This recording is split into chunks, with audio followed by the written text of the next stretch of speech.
early, 6:59. Good. All right, welcome everyone. We're going to get this regular meeting of council of June 17th, 2019 going. And Judy, if you could please call the roll. Indeed. Housh. I'm here. McQueen. Here. Krieger. Here. Sanford. Here. Kevin Stokes is out of town on a family matter. Also present is Village Manager Patty Bates, Public Works Director Johnny Burns, and Chief Carlson. And Colleen. Oh, I'm sorry, and Colleen Harris, Finance Director. All right. And also Josue Salmeron is in the audience too. All right. Okay, so first off, I believe I'm going to swear in Emily. And everybody else is here for that, right? There's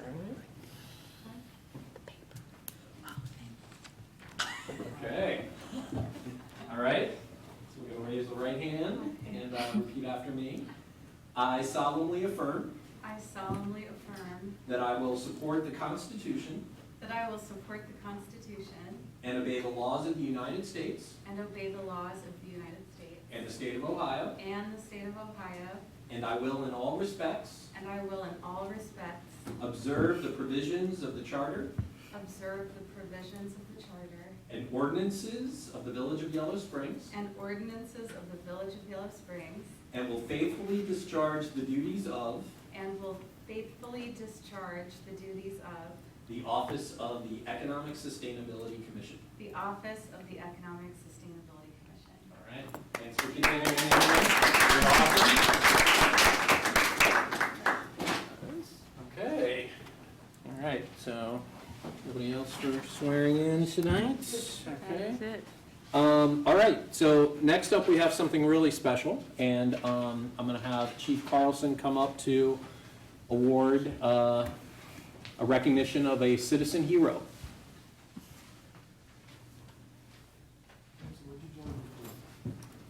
Sorry.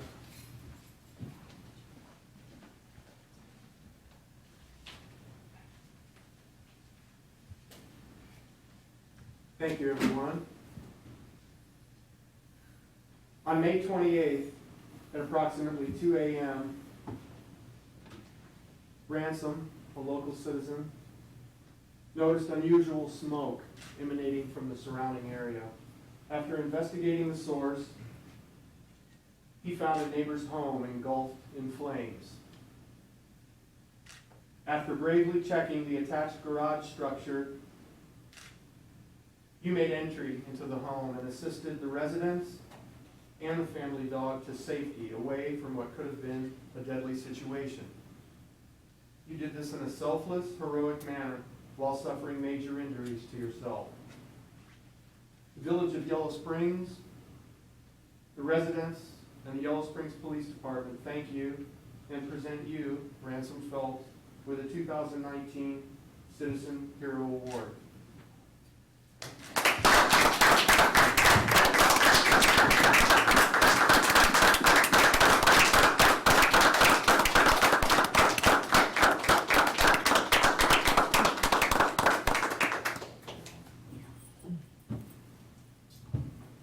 All right. All right. Nice.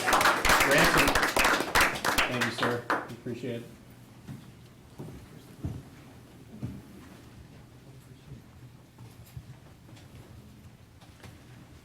All right. That is awesome to see villagers That's a big supporting deal. villagers. Thanks again, Ransom. Yeah, Okay, we are going to shift into announcements, and wow, we have Krista McGaugh formally on our agenda. So Krista, we'll have you come up to the mic first.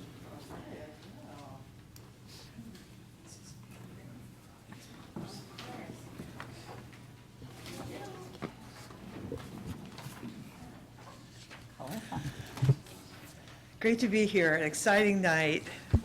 I have been working for Tecumseh Land Trust for quite a while now, and the village has been a very valued partner on many, many things. Just to remind, 20 years ago was the Whitehall auction that the village is a very important partner on.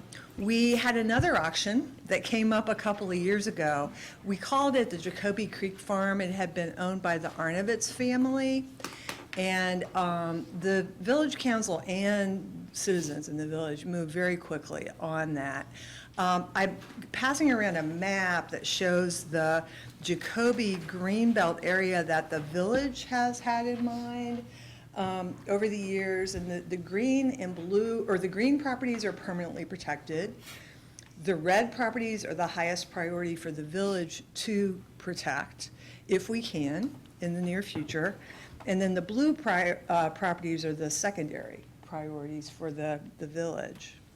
On the opposite side of the map is an area that includes those properties, but also includes the other properties that feed into those two sub-watersheds, the Jacoby Creek and the Yellow Springs Creek watersheds. They're both sub-watersheds of the Little Miami River.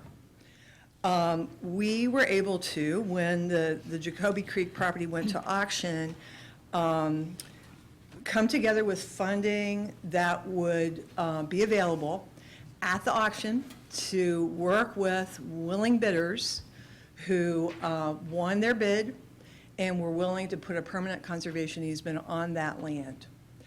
As it turned out, we weren't able to protect the whole thing, but Community Solutions also really stepped up to the plate to decide to go ahead and try to bid on this property. And they also got great community support that helped them with that part of that transaction. And we were able to bring $112,000 to closing, which was the proportion that the village, citizens, and the Tecumseh Land Trust had put together to hopefully buy an easement on all of the acreage. We now have completed easements on 88 acres of the Community Solutions land. That includes a little over 60 acres of riparian corridor that is being preserved by the or I should say restored by the Nature Conservancy with a conservation easement held by Tecumseh Land Trust. And then in addition to that, there's 20-some acres of farmland that is available for lease to young and new and experimental farmers, people that are willing to put in good conservation practices on that property. It's a very, very exciting project. We just recently at our annual meeting closed the final easement on that property, and we were reimbursed, the village and the Jacoby Land Fund that is held by Tecumseh Land Trust for that $112,000. So I wanted to tell you that that is returning to the village in the amount of $64,960. That was the village's share. And for the amount that was contributed and designated for land preservation by TLT and donors to TLT, $47,040. The purpose of the larger map that I show you is to illustrate the areas that we have gotten a Jacoby Partnership Award for. And I know some of you remember this, but I think some of you are also new to council or your roles in village government, since that has happened. We applied for kind of an innovative program that the Natural Resource Conservation Service does. After that auction just showed us how people seem to be very intent on continuing to protect that green space around Yellow Springs to kind of define the village. And it so happens that also includes the riparian corridor that's most important in terms of our watershed. So we got $3.2 million altogether awarded by state. That includes a committed $200,000 from the village as well, from the Green Space Fund, but also mostly state and federal resources that can go to preserve conservation easements, permanent conservation easements that would protect farmland or natural areas and potentially restore natural areas. There's one source of funding from Ohio EPA that could really do a pristine restoration akin to what we're doing on the Community Solutions property with the Nature Conservancy. So we've got a really amazing chance in now the last 4 years of that project to do a lot more preservation, but also implement a lot more conservation practices that will be good for the watershed. We haven't heard a whole lot about algal blooms real close to us, but we've heard about them, Grand Lake, St. Mary's, Lake Erie, and the Ohio River, and we're a part of the Ohio River and the Mississippi Basin watersheds in the scheme of things. And so we have, in the federal pot alone, the Natural Resource Conservation Service pot alone, we have almost $400,000 to implement best conservation practices on land in the watershed, be it owned by private individuals or by local government or by nonprofit organizations. It is possible to use that funding for that. So I especially want to emphasize tonight, thanks for your help. In the next 4 years, we have got an amazing chance to really do a great job of conservation, not just preservation, but conservation. And I think this is a perfect place to do the kind of demonstrations that we really need in Ohio. Our water will not get better by itself. We absolutely have to use cover crops, better buffer strip practices. We've gotten so good at getting that water off of the farmland as fast as we possibly can, and right there with the nutrients in it, out into the river and out into the lake.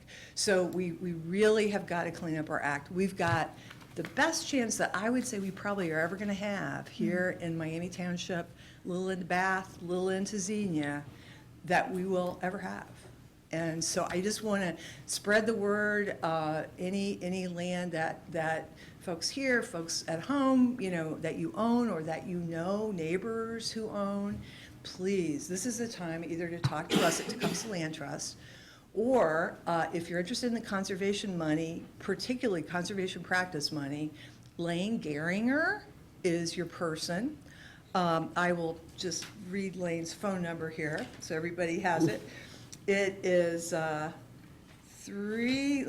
Lane is 372-4478. He's located at the Greene County Soil and Water District, that's in Xenia, and he's available to come onto anybody's property and talk to them about the different environmental quality improvement programs that can be funded. We can spend that money all this year if we have properties that people inquire about. So the sooner we spend it, the better, as far as I'm concerned, because the sooner we'll really be able to see those conservation practices on the ground. It is very unusual to have a pot of money that big for conservation practices awarded to this small of an area. It's 26,000 acres. So it's pretty exciting. Now's the time, because the deadline will be announced around October 1st. And they have to do a pretty thorough assessment of your property to explain what the resources are that will be addressed and how that's going to be a benefit to the people of Ohio and the people of the nation. So I talked to Lane on the phone today, and I said, you may get some calls. There's some people that watch the show at home, and so you may get some calls right away. And he said, that's okay, that's okay. And he reinforced the idea that if you can get in touch with him with any questions about those conservation practices before October 1st, you're going to have your toe in the door. So that's a real important And then, thing. so it's October 1st each year so we're talking about. It is. Okay. And once that pot is spent, then we'll be kind of back in competition with kind of the rest of the whole state. Right. So We will spend it all? I hope. I honestly, one of the things that it can pay for is best practices with water storage on farms. So that when you have a major rain event, of which we have more all the time, you're able to hold that water on the property till you maybe actually need it. Sorry. So that you're not just rushing it all further and faster out to sea. I have a couple questions, Krista. One, Lane, the Greene He's a County? district conservationist for Greene County, so he's a federal employee that works with the Soil and Water District. Is as you probably know, we're planning to do a housing development on the Glass Farm. And part of the issue of that property is the nature of the soil, and I think we want to do as environmentally friendly development as possible. Is there any way he can help in that? When you're like looking at a housing development and how to do water storage on the property or some more wetlands or whatever it is that we decide? Is that? They can definitely give you all the soil information that's available and recommendations about what is buildable, because that's another part of their job for the county, is to, evaluate areas that are better and worse for Yeah. development. In terms of funding, there's also Clean Ohio funding that's committed, which was the same pot of money that we used for the first Glass Farm restoration and easement. So that's also still possible, because they also committed to our partnership. The other question is about DeWine's H2 Ohio initiative. Sure.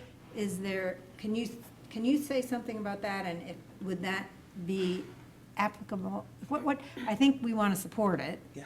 And can you say anything about that? I certainly encourage you to support it, for sure. As I understand it, there's kind of going to be 3 pots of money, and that the wetland restoration specifically is coming out of the Department of Natural Resources. And I don't know that we'll know for sure until the budget bill is passed exactly how that's going to be, managed. I think that's a little something different for them, but it's a big chunk of money to preserve wetlands forever, which is great. There's also a pot to preserve or improve drinking water, because there's a lot of rural areas in Ohio and urban areas that have got dangers to their drinking water. And then the other part of it goes to the Ohio Department of Agriculture. And I'm actually going there tomorrow, and I'm looking forward to hearing what they have to say about their piece of this. What I understand so far is that they will have additional money similar to this conservation practice money that's a part of our project for per watershed. And I don't know how they'll divide that. But the watershed perspective always, I think, makes sense to us, from the perspective of a land trust, because, it really transcends the geographic, political lines. So I think it'll be good. I think that this administration's come out the gates about water more than any that I've heard of and or experienced, anyhow, in Ohio, since the Taft administration passed Clean Ohio. So Thanks. that's good news. All right. Question? Thank you. Thanks, Thank Krista. you for your partnership. Okay, any other announcements? Yes. As people know, I think there's been a process going on regarding police-community relationship and assessment of our policing. So we anticipate that the final report will be available maybe to late July. And council is going to decide how that will be presented. There'll be a lengthy written report, but also I think a PowerPoint presentation. So we'll decide whether we'll have a shorter presentation at council and then maybe some other meeting. We have not made that decision, but Right. that is something. And maybe during agenda planning, we can talk about that. I have one quick announcement. So my legacy project, the food forest, we did meet about that. I wanted to have one more meeting before I formally left the employ of the village. So we did have that. It is moving forward. In the fall, we will have a planting day, or perhaps 2, where we will be calling for volunteers to join us down at Xenia and Allen Street to plant approximately 50 different trees and bushes that will bear fruit, that anyone in the community is welcome to pick up and use personally, or to help someone else, and to help with a little bit of food stability. We're going to have everything from pecans and walnuts to raspberries, and eventually there'll be leeks and spring beauties and things you can use in salads. So I'm keeping in touch with everyone on the committee, And we will be putting that call out for volunteers. I'll be coming back to council and announcing that and asking for folks to volunteer to help us get those plants in the ground come fall, September or October. Great. I have a Exciting. question about that. Will that be designated as a Yellow Springs Park? It will be a food forest that is funded, is actually being funded by the Greene County Parks and Trails through a grant, and it will be called a food forest. So there won't be places for you to sit or anything like that, but anyone is welcome to go there and gather the food from the green space. So the reason I'm asking is because that medical building that's just down from there is one of the few sites in the village that could potentially become a marijuana dispensary. That's correct, and that is not a park. And so it isn't, so if it's not a park that would block that from happening? That is correct. Okay. It's a public- Marijuana seems to be on the agenda a couple times tonight. It's a public space, but it Okay. is not designated as a park. Thank you. So it sounds like you're also suggesting we might not think about designating it. I think as a it- park. That's We I mean, we correct. could do that. We but- would want, well, that would be a decision of council, but I would personally say no. Yep. Okay. Glad to see that's happening. Thanks, Patty. I have a few announcements. I did want to say that our thoughts are with Karen and Kevin, and I know that they hope to be back in Yellow Springs as soon as possible. But we know that Karen's doing well. I also thought it was really exciting that June 22nd is going to be Bob and Tia Houston Day, and that was a proclamation from our mayor. So I wanted to celebrate their great community partners, supporters, and that was nice to see that recognition. I want to make sure everybody knows about, I guess it's not a secret anymore, Patty's retirement party. It's going to be on June 27th. That's a week from this Thursday, and it's going to be right here in rooms A and B from 6 to 8. So come one, come all, and celebrate Patty. And lastly, well, penultimately, I did want to mention YS Pride, June 29th. There are a variety of activities, including the Ruby Girls. There's going to be the Pride Walk that always happens, that our police department makes sure to keep everyone safe through. And I know there's some music happening. I wanted to mention the council. We have been invited, any of us, to help kick things off at 11 here at the Bryan Center, where there'll be a festival of sorts. The Reach Out Clinic is going to be here to provide free medical screenings. Also, Equitas Health is going to be here providing free HIV screenings, and we're happy to house that here in the village building.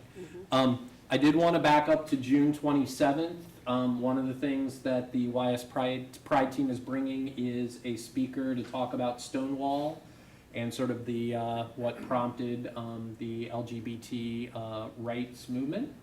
And that's going to be at the Yellow Springs Brewery from 7 to 9 On, again, what date? on the 27th. So we will celebrate Patty, and then we'll all go over to the Yellow Springs Brewery and celebrate some more. There you go. All right. And then before we wrapped up announcements, I thought this was an appropriate time for council to thank Patty. And we actually do have a card, and also Oh, these are for you. thank you. Yes, as well as you love chocolate. I do love chocolate. Does it show? All right, so I'll give you my hug now, and then you can get some other hugs. But They smell really good. they do smell good, and I'm glad that we pulled them out early. But I thought maybe council members might want to say a few words. So, Kanetta? Patty, it's been a pleasure working with you. I feel like working with you has been really great these last few months, and I know I'm still so new, but you've really helped me come along in this process, and it's been so great working with you. Thank you. It's been a pleasure. I've learned a lot from you really fast. So thank you. You're good at not, helping someone drink from the fire hose without drowning them. But it still was drinking from the fire hose. So, yeah, and it's been great to be part of your fur baby life too, as Thank well you. as Yes. fellow pet lover. That's a connection. Yeah, Yes. so thank you. And thank you for taking care of Peanut when I was gone. Well, I have said this before, but I think it's worth saying again, that when I called a reference that was not a reference you had listed when we were doing the village manager search, the guy said, she's really a public servant. That's what she's about. She serves. And I've always found that to be the case. I also really appreciate that you say what you mean. And that is a pleasure, because that isn't always the case. That, I think in public life, it's easy to try and shade the truth, because there are a lot of times you end up looking sort of stupid, or people get mad at you or whatever. So I appreciate your forthrightness, and I have enjoyed working with you. Thank you. So I just want to say, we've been together from the beginning, and my first assignment as a new council member was to work with Jerry Sims to find a village manager. Ken Bristol was out the door. He was like, he was ready to be back in retirement, and so it was amazing to get to go through that process, and also be kind of learning about the politics of the village with Patty. So in a similar vein, I have really appreciated how authentic you are, and that you've brought yourself to the role and navigated Yellow Springs as a real person. Honestly, I think that's the only way to succeed in our village, is to be authentic. And I guess more than anything, I think about your stick-to-itiveness. So I love your, focus on getting projects done, being relentless in a positive way about reminding us of all the things we shouldn't forget when we make decisions. And I just am so proud of you and the village team for delivering on the commitment we made to the community, which is that you were going to be here for 5 years. You've done a lot to help the village move its goals along, and it's going to be hard to not have you on this side. Yeah. So, thank you. So I'm going to try to do this without bawling. I have enjoyed working with every one of you. All of my council members are great. My team is fantastic. Josue is going to be a great manager. So, see, I knew I couldn't do it. I will miss every one of you. My goal when I came in was to leave it a little bit better than I found it, and I think I've done that. So, thank you, and thank you, and thank you.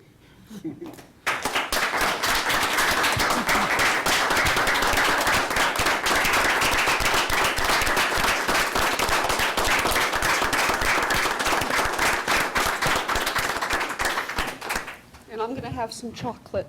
Yes. And I may not share. You do not have to. Oh, I like that. All right. Review of the agenda. Anything we need to add, change? Okay. I would like just, less than 5 minutes on the revolving loan fund Okay. to clear up some of my confusion with Old from a memo business. from Kennard. All right, great. Old business revolving loan fund. Thank you. Okay. Anything else?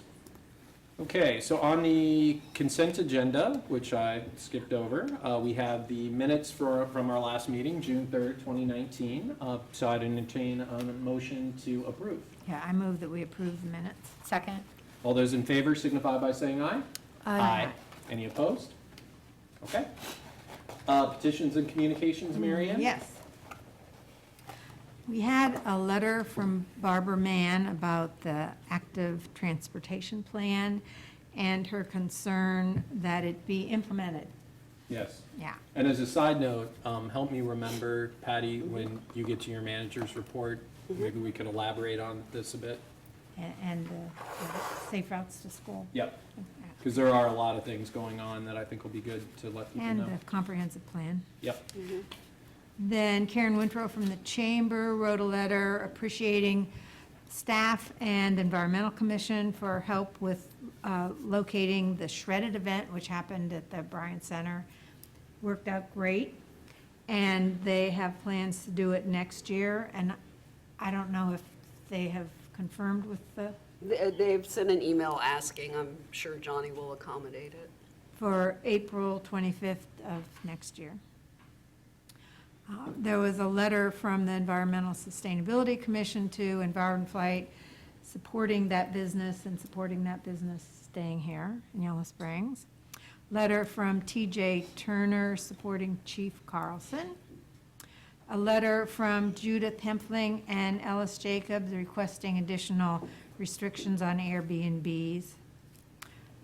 Brian House, you submitted information about legislation coming out of Cincinnati decriminalizing possession of, actually a fair amount of marijuana, and also issues that they're dealing with in that regard. Very interesting. And then Johnny has submitted a potential proposal for using some funds for water meter replacements from the Ohio Water Development Authority. Development Authority. Johnny, do you need 5 minutes in new business for that? I'm sorry, I should have caught that on the agenda planning. And then EnviroFlight did want council approval to go ahead and send that letter. That was why they had, Oh, You mean, Environmental Commission? you mean the ESC? Or yes, the- I'm sorry, yes, to EnviroFlight.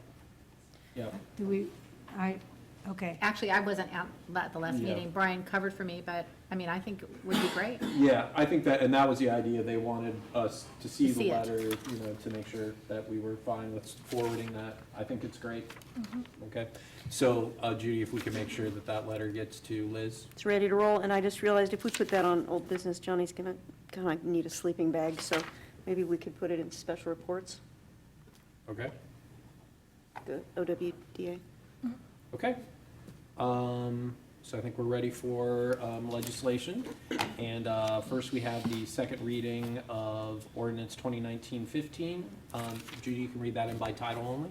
Sure, this is repealing and replacing section 1064.02, rates, admission, and season hours of chapter 1064, municipal swimming pool of part 10, streets, utilities, and public services of the codified ordinances of the Village of Yellow Springs, Ohio. Can I get a motion? I move. Second. Okay, Patty, are you discussing this one, or, okay?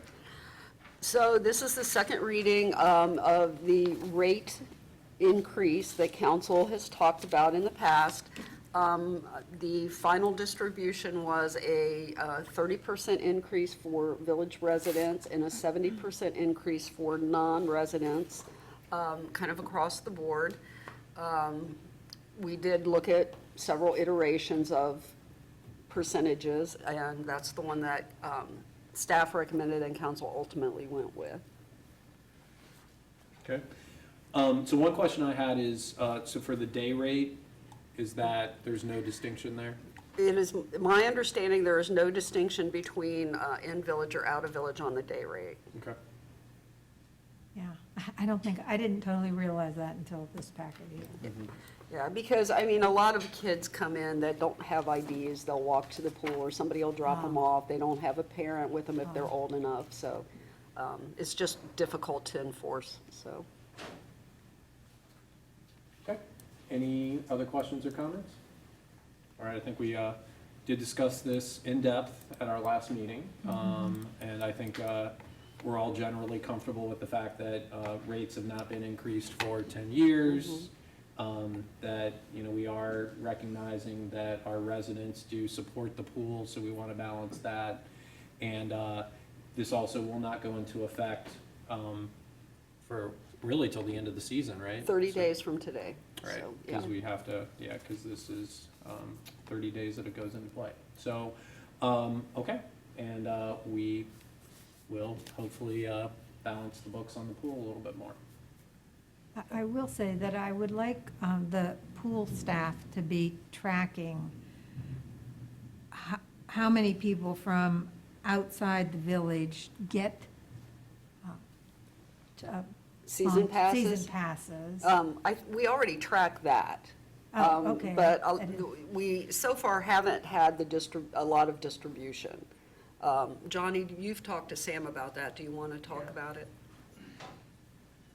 So we was able to go back and really tell who bought season passes for the village, and I'm thinking it was 105 to 10. 10 was out of town, so really 105 season passes for the villagers were sold. What we've challenged Sam to do now is on all the day passes, is to try to keep track of when she's ringing them up. We're trying to get our new computer system to be able to enter a zip code prior to the sale or the transaction. And if they can't get that done, to handwrite it down so we can keep better track, so we know how much is in town, how much is out of town. But we was actually doing that the very next day after council. I knew that was a decision that you guys wanted to do. So Sam and I talked first thing in the morning. She actually had me the numbers by the end of the day. So we'll on the have passes. a better We'll have basis a for better future basis, decision-making. correct. Yes. Thank you. Okay. Any questions or comments? Yeah, Megan? Megan Bachman, Yellow Springs News. So I was confused last time, as you remember. And the biggest thing that confuses me is the fact that this is being presented as we're passing on the cost to non-residents. Most of the residents are not paying that. So the big assumption that you're making is that residents do not do the daily admission, residents are buying the season passes.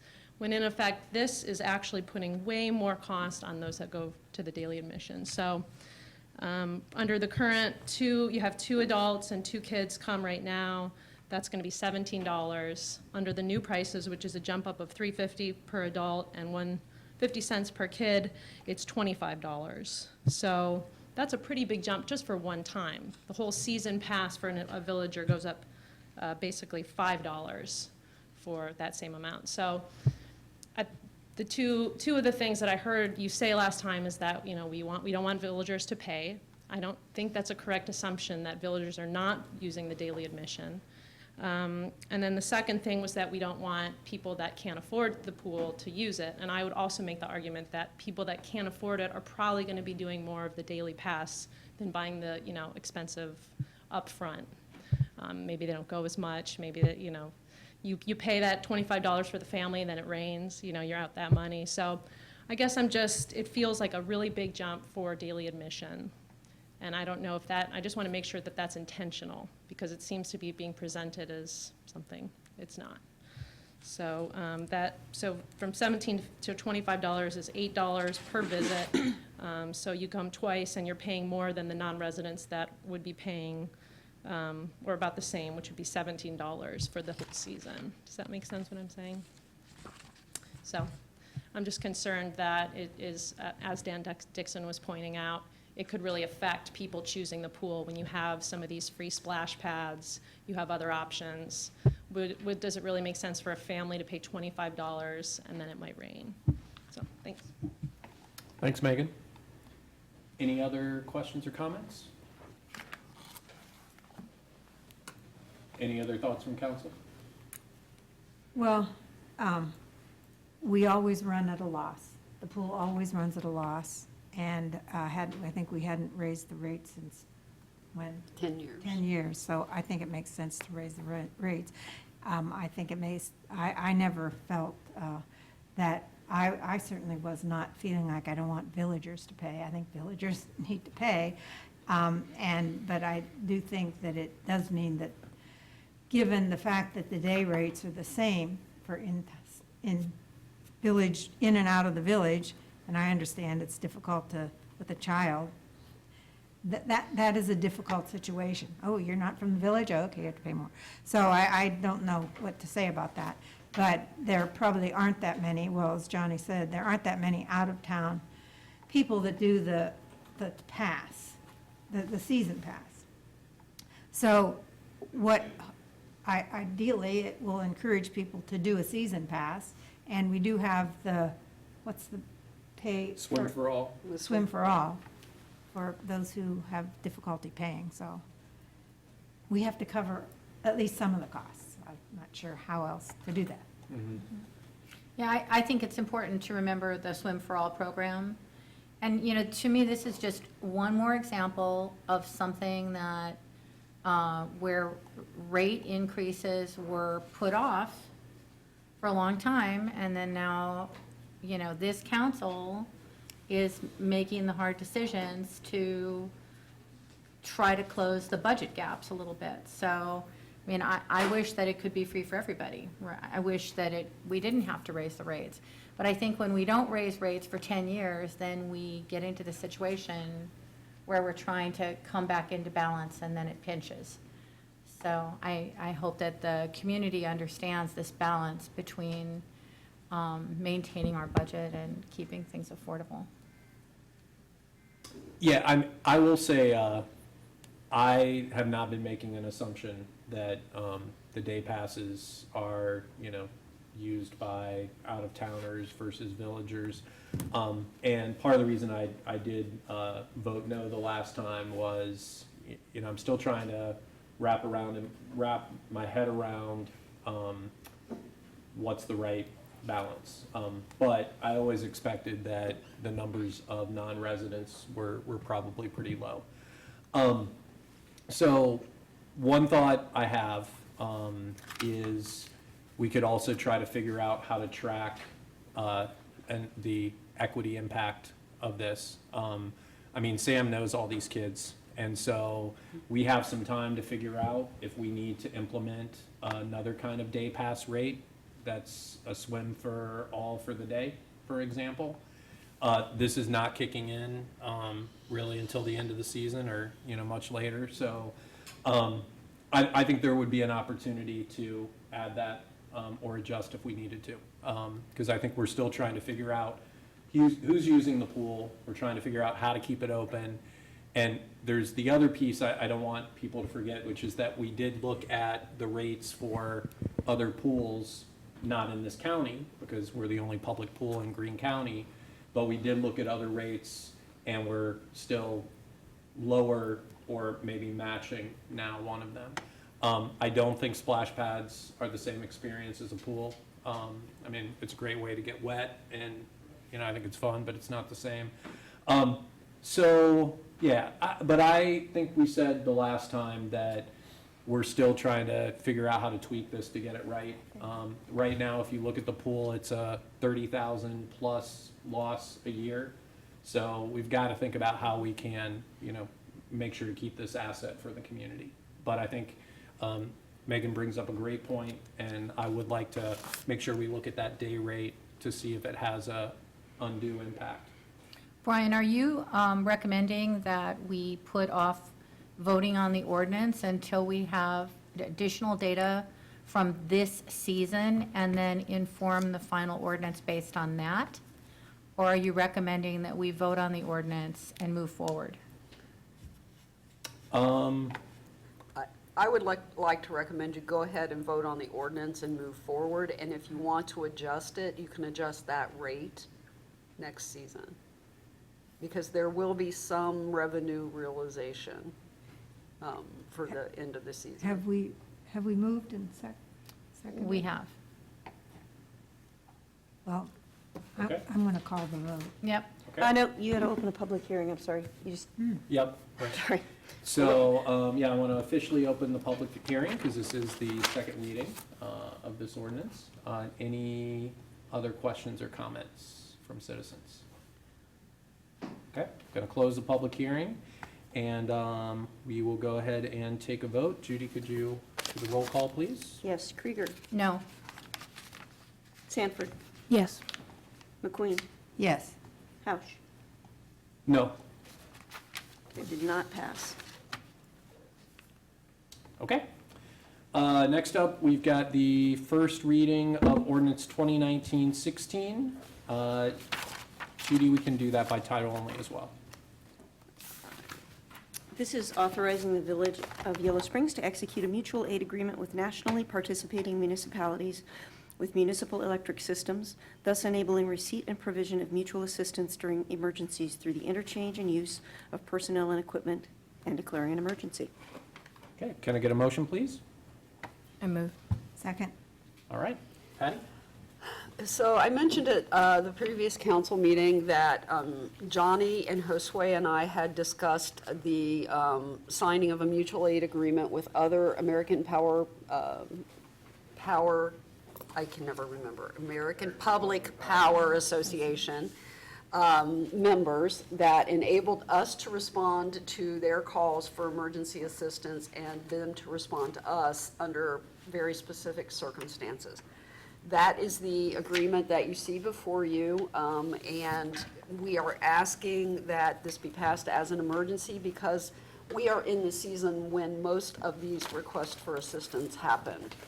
And so Johnny and I have talked, and he believes that this should be passed as an emergency.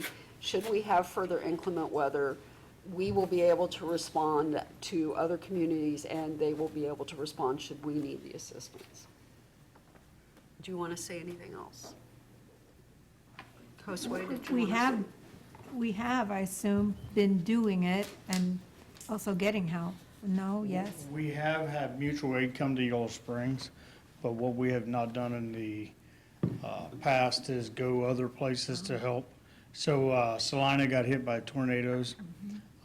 We do have a mutual aid through AMP to go there, but it doesn't affect our pay. So this agreement would allow the guys to get paid and the village to recoup the cost on top of the cost for the equipment. So this sets all the AMP members use it, all the APPA members use it. It's a set billing system, and it's in the ordinance for what the linemen get paid when they leave and go out of town. So the double time is part of that standard, It right? is. That applies? That That's is just part of the, across the board.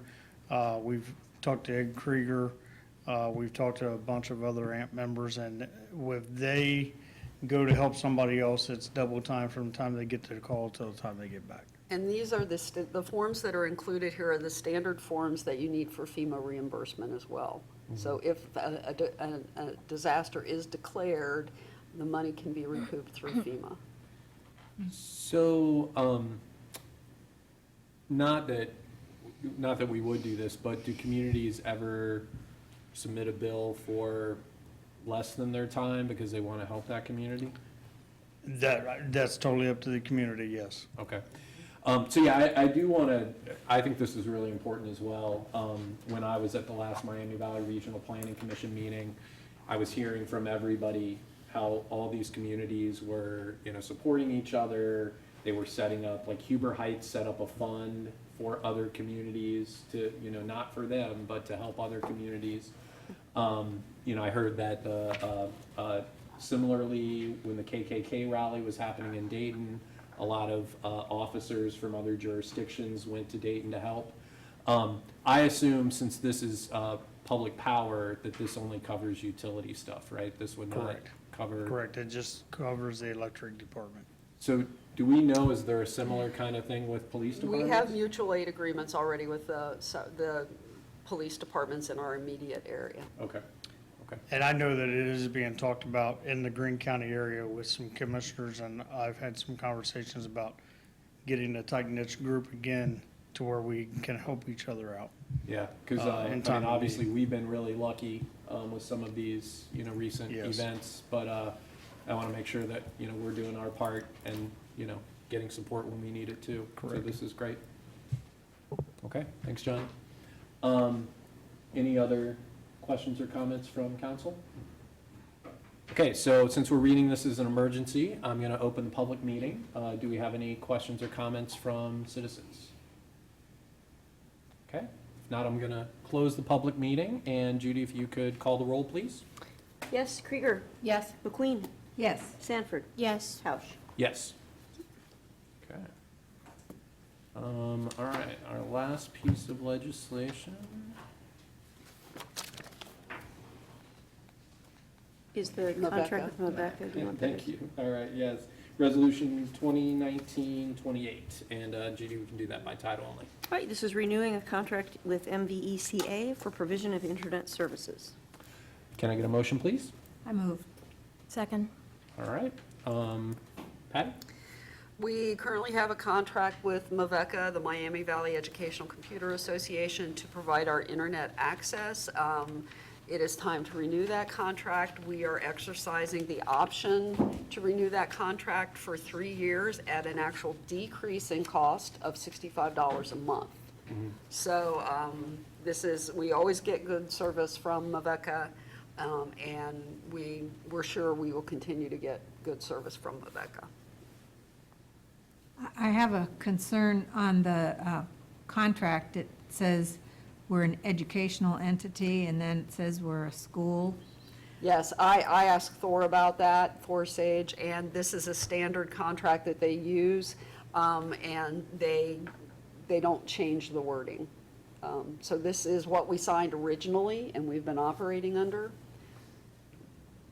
Yeah, but we're not either. So, and when did you ask him recently about changing the wording? When he sent it to me originally, because this came from Thor, so when he sent it to me originally. Can't we just X out educational and say governmental? I'm sure we can. I'm sure we I can. think it'd be better to sign an accurate contract. Yeah, because there's also a couple references to like school, like there was Yeah. a school board reference and some other things. So, yeah, I paused as well. I know that MAVECA can service government entities as well, and even some privates through a government. So, I can email him right now and ask him to make the adjustments Yeah. and send us a new one. I mean, I feel like we can pass the resolution, and then it's, with the caveat that we'll update the language. Okay, so, all those in favor signify by saying aye. Aye. Any opposed? And MAVECA is local. That's a really good thing to know. All right. Okay, so let's move into, This special reports, is that what you were going to yeah, have, for Johnny? Okay, so we've got a new special report, which is going to be about updating our water meters and using the funds we have. Well, with the water plant being finalized, in the way that we monitored the water plant, we actually had a savings of like little over $500,000. And versus turning that money just right back to the people that's not gonna change our payment, I asked Patty if we could double check with them and see if we could use that to help install the new water meters that have the new controls, and the girls at the office would be able to help monitor for leaks and all that. And hopefully we get an answer. If not, the second suggestion is maybe help us with some distribution projects before we just say, we don't need that money, because we could use it. So I wanted to bring it to your attention and get your thoughts on it prior to their approval. And, I mean, when we applied for the funds, I mean, we specifically talked about the water plant, or was it? The application was specifically for the water plant, but there is allowance within the conditions of the loan that if it's something that's related to the water plant or the water service, that with the approval of council and OWDA, the money can be used for that. So if you remember, one of the things we did was we bought the valve exercising machine because they approved that purchase as part of the water system that would affect the water plant. This is a similar thing. Okay. So if I understand what you're saying, the options would be just give it back, pay it back in a lump sum as a unused amount of the loan versus using it for this needed infrastructure, right? It would be either just give it back and be done and pay it back at same payment, or use it. Right. They So- just take it off the balance. We wouldn't draw that part of the loan. Correct. Right, so I like I think this is work that needs to be done.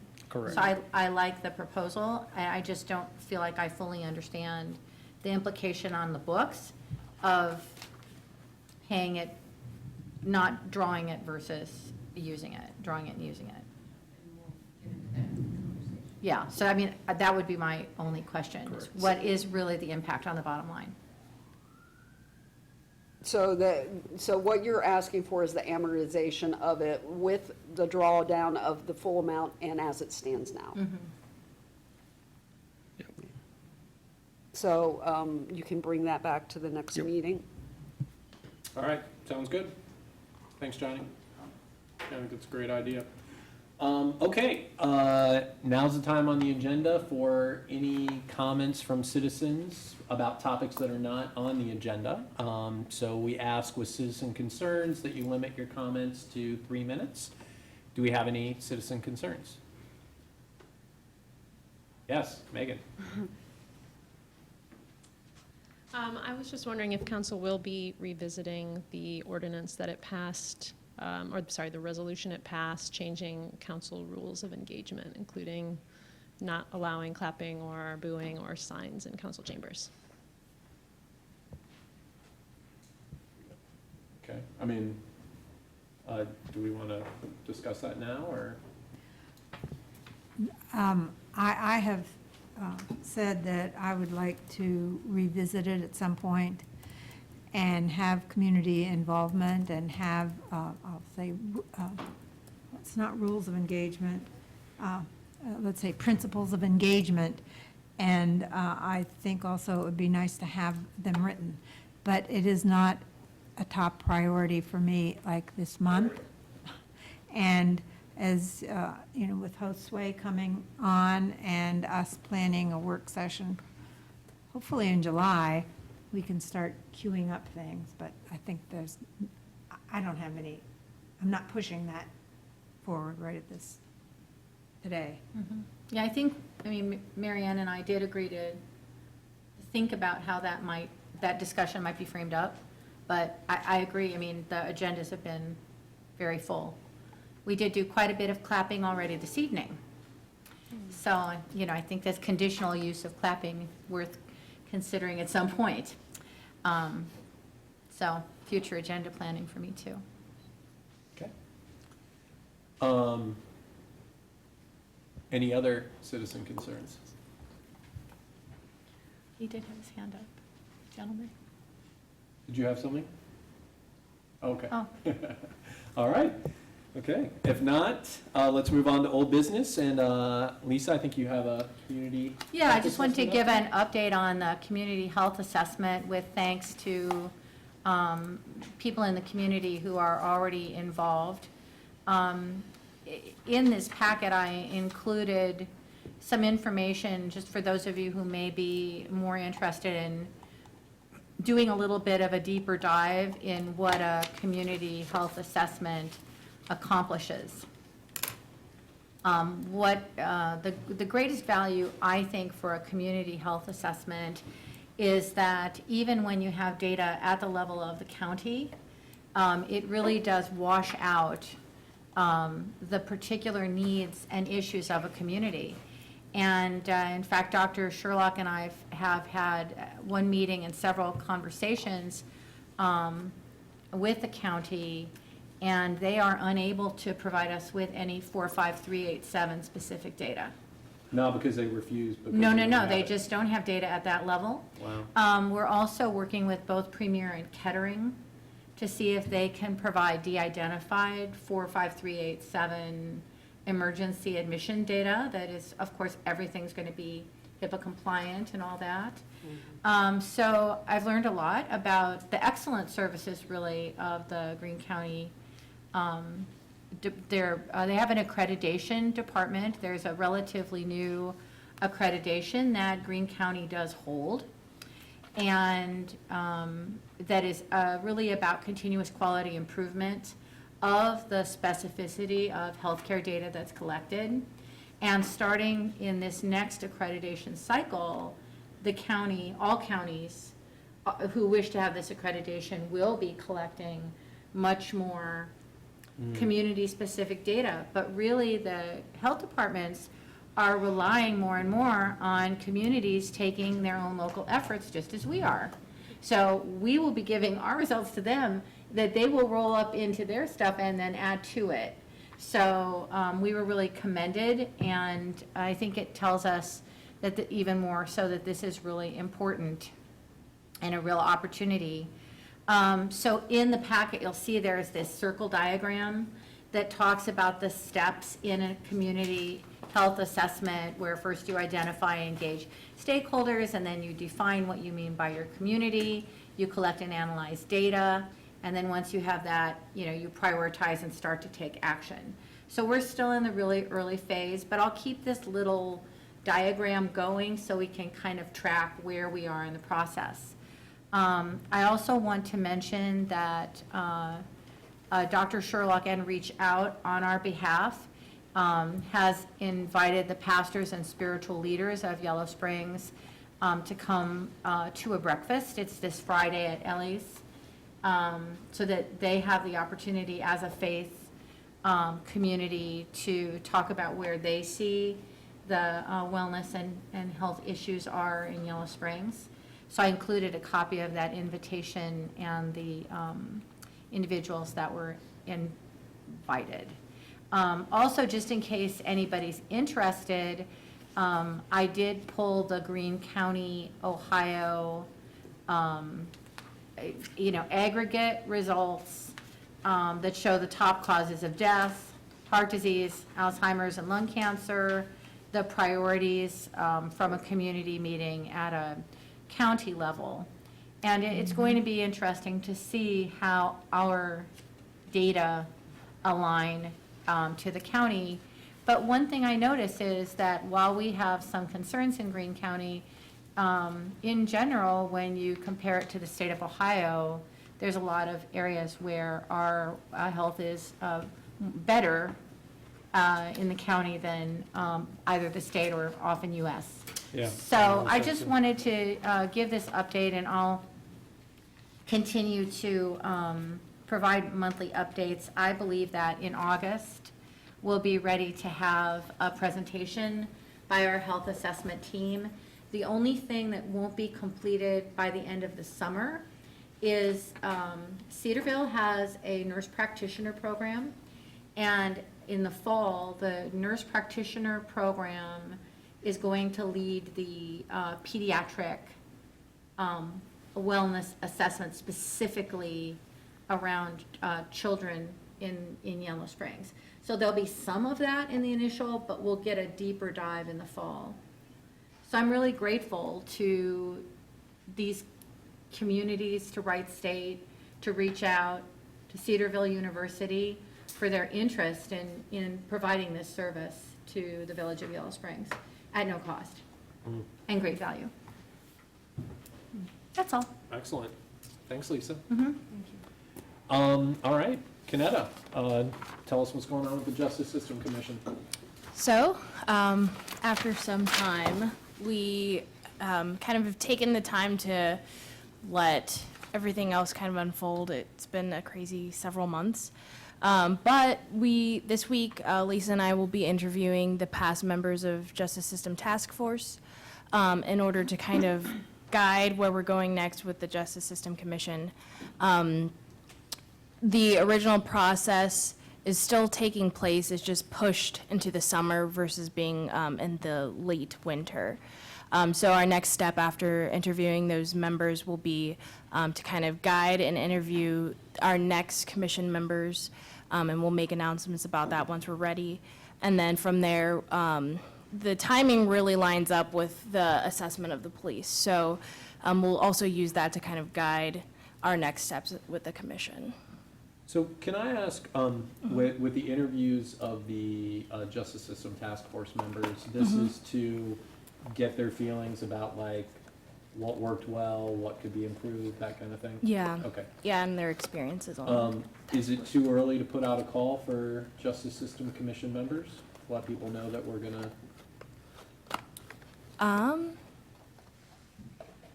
What do you think, Lisa? I feel that it's possibly too early just because I think that we kind of want to know what the past members' experiences So were. the description that we put out may be refined based on your interviews. Okay, Yeah. that makes sense. I agree, you know, because there was certainly a very solid vision of the commission, but I think that as much as what we hear from past members who've certainly had time to reflect on the experience, we'll also have more of the Wasserman assessment. And so, you know, it may be that there's particular expertise that we're looking for. I mean, I would say, though, Kanetta, if you agree, we might as well target it going out maybe the first week in July. That's what I was thinking. And then maybe next week, we would work on looking at what, Judy, maybe you could send us what maybe was posted before, and then we could tune it up, and then it would go in that first week in July. Would that work? Yeah. Okay. So it keeps it moving. Right, and then the other thing I think is to cross-reference the Justice System Commission ordinance to see, you know, what's relevant in there to pull out. Right. So, yeah, Judy, actually, if you were willing to maybe look at what we did with the task force and look at the new ordinance for the commission and see, you know, maybe you could sort of add to that draft a little bit. Cool. So then maybe we could look at or talk about it on July 1st? Yeah. Okay. I have a question. What if there would be some things in the report that would directly impact the Justice Commission that aren't included now? And so if you're putting out a request for membership, it wouldn't include, I don't know that it's the case, but it seems like it's possible that there could be some things that you would want to highlight that you don't know, that you don't have that information now. Yeah, I feel like at that point, though, anyone who wants to be on the commission hopefully is following the police assessment and also anticipating that. I can't imagine that anyone who is going to be involved in the commission will see whatever the report says and is like, oh, I wasn't expecting to have something so intense, when it's a commission that I think has been anticipated and is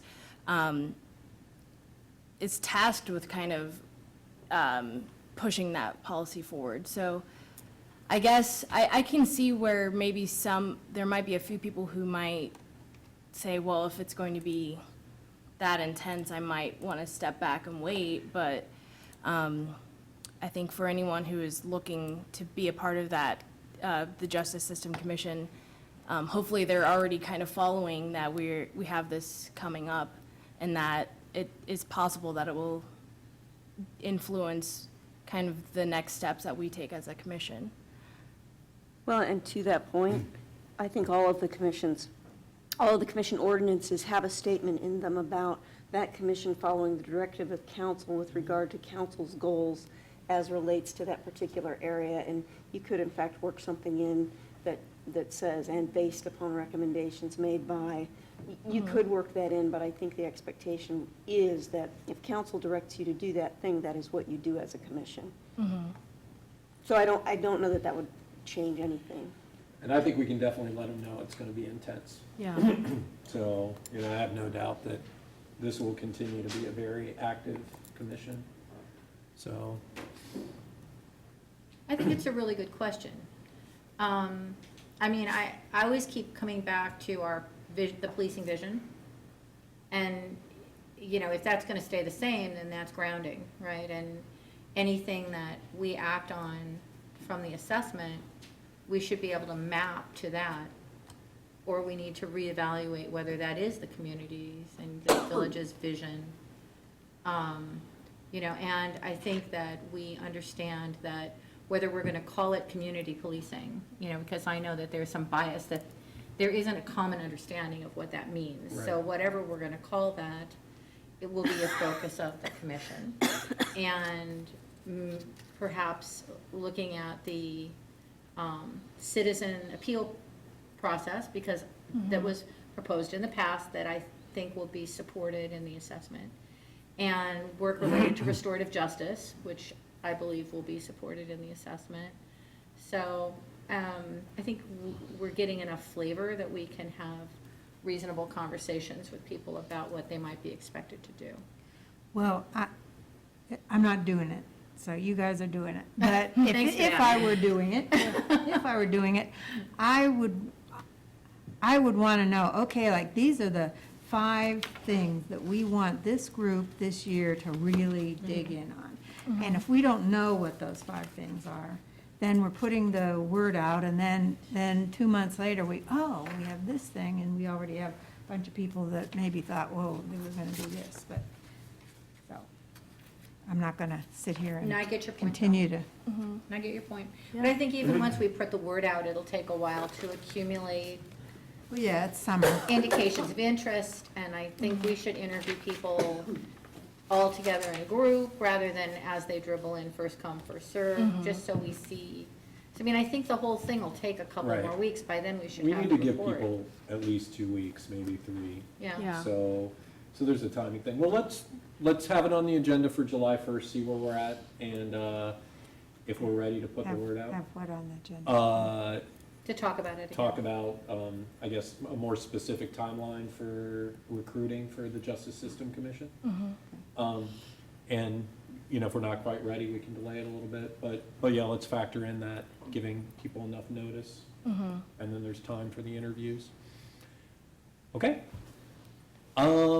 Charter changes, so I guess this is me, and, there was at least one surprise in there, if you read that document carefully. So let's talk about I think the easier proposed change first. And actually, let me step back and just talk about process a bit, so we understand what will happen if we agree to propose these changes. So I believe the next step will be whatever we decide, if we're going to bring forth the charter amendment. Judy, we would pass a resolution, right, with those, that we've decided to put this to the ballot. We need to get that language in, if we want to have it on the November ballot, 90 days before. So we would have to make a decision, probably by the second meeting in July, so that we have time to get that to the Board of Elections and everything. And then I think the other piece that we should 'cause she's factor only got a 2-year in is that there's probably going to need to be some education around the Vote 16. When I've looked at how other communities did this, they had public meetings and they engaged people and explained, why this more inclusive look at voting, is why we're talking about this. And so I guess people understand why it really is a serious kind of proposal, and why, DC, for example. I don't remember, Josue, if they actually passed it, but I know the council in DC has been talking about it a lot. And then a lot of communities in Maryland. So anyway, I think, and just in terms of our timeline, those are the things that I think we would need to think about. Regarding extending the term of the mayor from 2 years to 4 years, Lisa, why don't you speak to that, because you brought it up, and I think you've made some really good points. Yeah, the genesis of this was the experience that I've had of my own learning curve as a person holding a role of responsibility in the community. And 2 years, it's been like that. It's been like that. And, I'm standing aside and also seeing, it makes sense when you have a council of 5, because then you have this different, cycle where everyone isn't turning over at the same time. But when it's just one person, it just doesn't make sense to me for the community to have it be such a short term. Right. So I was surprised that it was 2 years, and I just thought it should be longer. Yep. For those reasons. I mean, I think what we can add to that is we're now looking at the mayor's office in an expanded way. Being part of our justice system and that level of engagement, which I think is different and justifies looking at the term of the office differently. And I mean, if ultimately, I mean, who knows if we end up having a prosecutor? I mean, it just gets really complicated, and Right. there's a lot of knowledge that we'll benefit from by having someone in office longer. So, So I Yeah, have a Patty. question. So the last election was in November of 2018, correct? 17. Because we're in 17. 17. right, Okay. because there'll be one coming up. All right. Yeah, and so, and I think I mentioned that, you know, these would not go into effect until 2021. Okay, so obviously the recommended change there is easy. It's changing from 2 to 4, so there's nothing really complex about that. So I guess the other thing is just, do any council members not agree with moving forward with this proposed change? Okay, so I think that one's easy. So I think we'll stop there before we talk about vote 16. Questions or comments? Okay. Megan? Can you recall a mayor? Yes. Yes. You can recall any elected official. So we've got plenty in the charter about how to do that. So, okay, good. So I think that'll be, you know, on our resolution. Obviously, we'll have another discussion either on the 1st or the 15th to talk about that. So let's talk about vote 16. So I guess just some things I want to recap as background. I mean, the concept, I think we understand it. It's lowering the voting age to 16. The reasons why this has been advocated are many. There are a lot of European countries, including Germany, Denmark, etc., who have been doing vote 16 for a long time. Research shows the earlier you start voting, the more likely you are to continue voting. And for every year that there's a delay in your voting, your likelihood of voting decreases. The other thing that they've shown with places like Tacoma Park and College Park and other places, mostly in Maryland, is that the percentage of 16 and 17-year-olds voting is vastly higher than 18 to 25-year-olds. Like, they are excited to participate. Third thing, studies have shown their sophistication is on par with a 21-year-old. And I think in Yellow Springs, I feel confident that our students not only understand politics in general and get a lot of education around that, but I know for a fact, being the speech and debate coach, that they follow our meetings and they get on open discussion and they know a lot about what's going on. So I think those are the reasons why other communities have done it. You know, I think we've gotten a sense that this is something that makes sense for us. It's important to remember that it is restricted to local elections. So, you know, so it would be, and I don't know what the school board would end up doing. I mean, that's kind of in their purview, but for us, it would mean, you know, the things that are in our charter. So it would be council members, the mayor, and if there's ever a local initiative. So for example, like with the referendum for the CVE or something like that. So, any questions or comments about the vote 16? I think it's a good idea. I've started seeing it in things I've been reading about other communities. I think somewhere in Colorado, too. Yeah, yeah. Kanata? I was just going to say that being a teacher, getting them engaged at such a young age is really, I mean, it changes their viewpoint and the power that they have. And so I really support this vote 16. I remember being 16 years old in 2008 and wanting to do what I can. And I was calling for, actually it was for the Obama campaign, and I was obviously 16, and someone said, well, you're not even old enough to vote. And I said, well, you know, that's not my fault, but I'm doing what I can, you know? So I think that there are a lot of kids who would really just be into this, and I think that it would set us apart from so many other cities right now. Yeah, and maybe Cincinnati and Columbus will follow us. Yeah. This time. Were you going to say something, Lisa? Well, I was just, you know, sitting here imagining that if this was more if this was national. Yeah. Because a lot of old people are making decisions about communities and about ecology and about the planet, and we're not going to be here to have to live with it. Right. And so I think that we need to put the power in the hands of the youth, even if we maybe don't always agree with what they support. So I would be proud to have this be something in Yellow Springs. Well said. Yes. And I think to that point, obviously, Vote 16 has also come out of all the activism around our youth with trying to get even the simplest gun control laws, which has constantly been resisted. So I think, the DC one is interesting because if they do pass Vote 16 in DC, then that means they can vote for president. So, and there is a push for states to do this as well. Okay, so now we have some choices around Vote 16, and this gets to the surprise.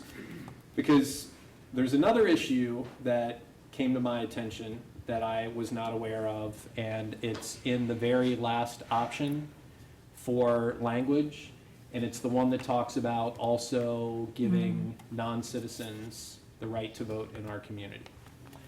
And so I added this in because it was in Tacoma Parks, so when they changed to Vote 16, they were thinking about this as inclusiveness around voting.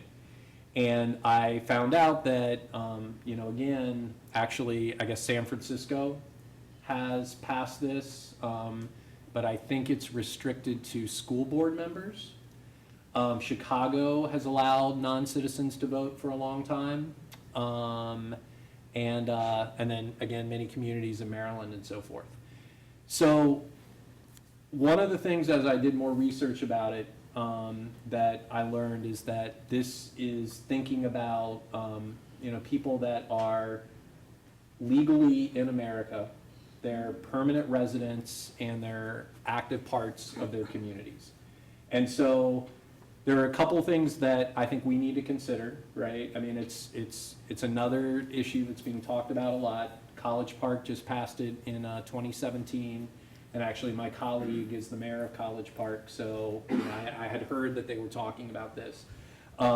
There's obviously even more misunderstanding around it, and it could, I guess if we tried to do both,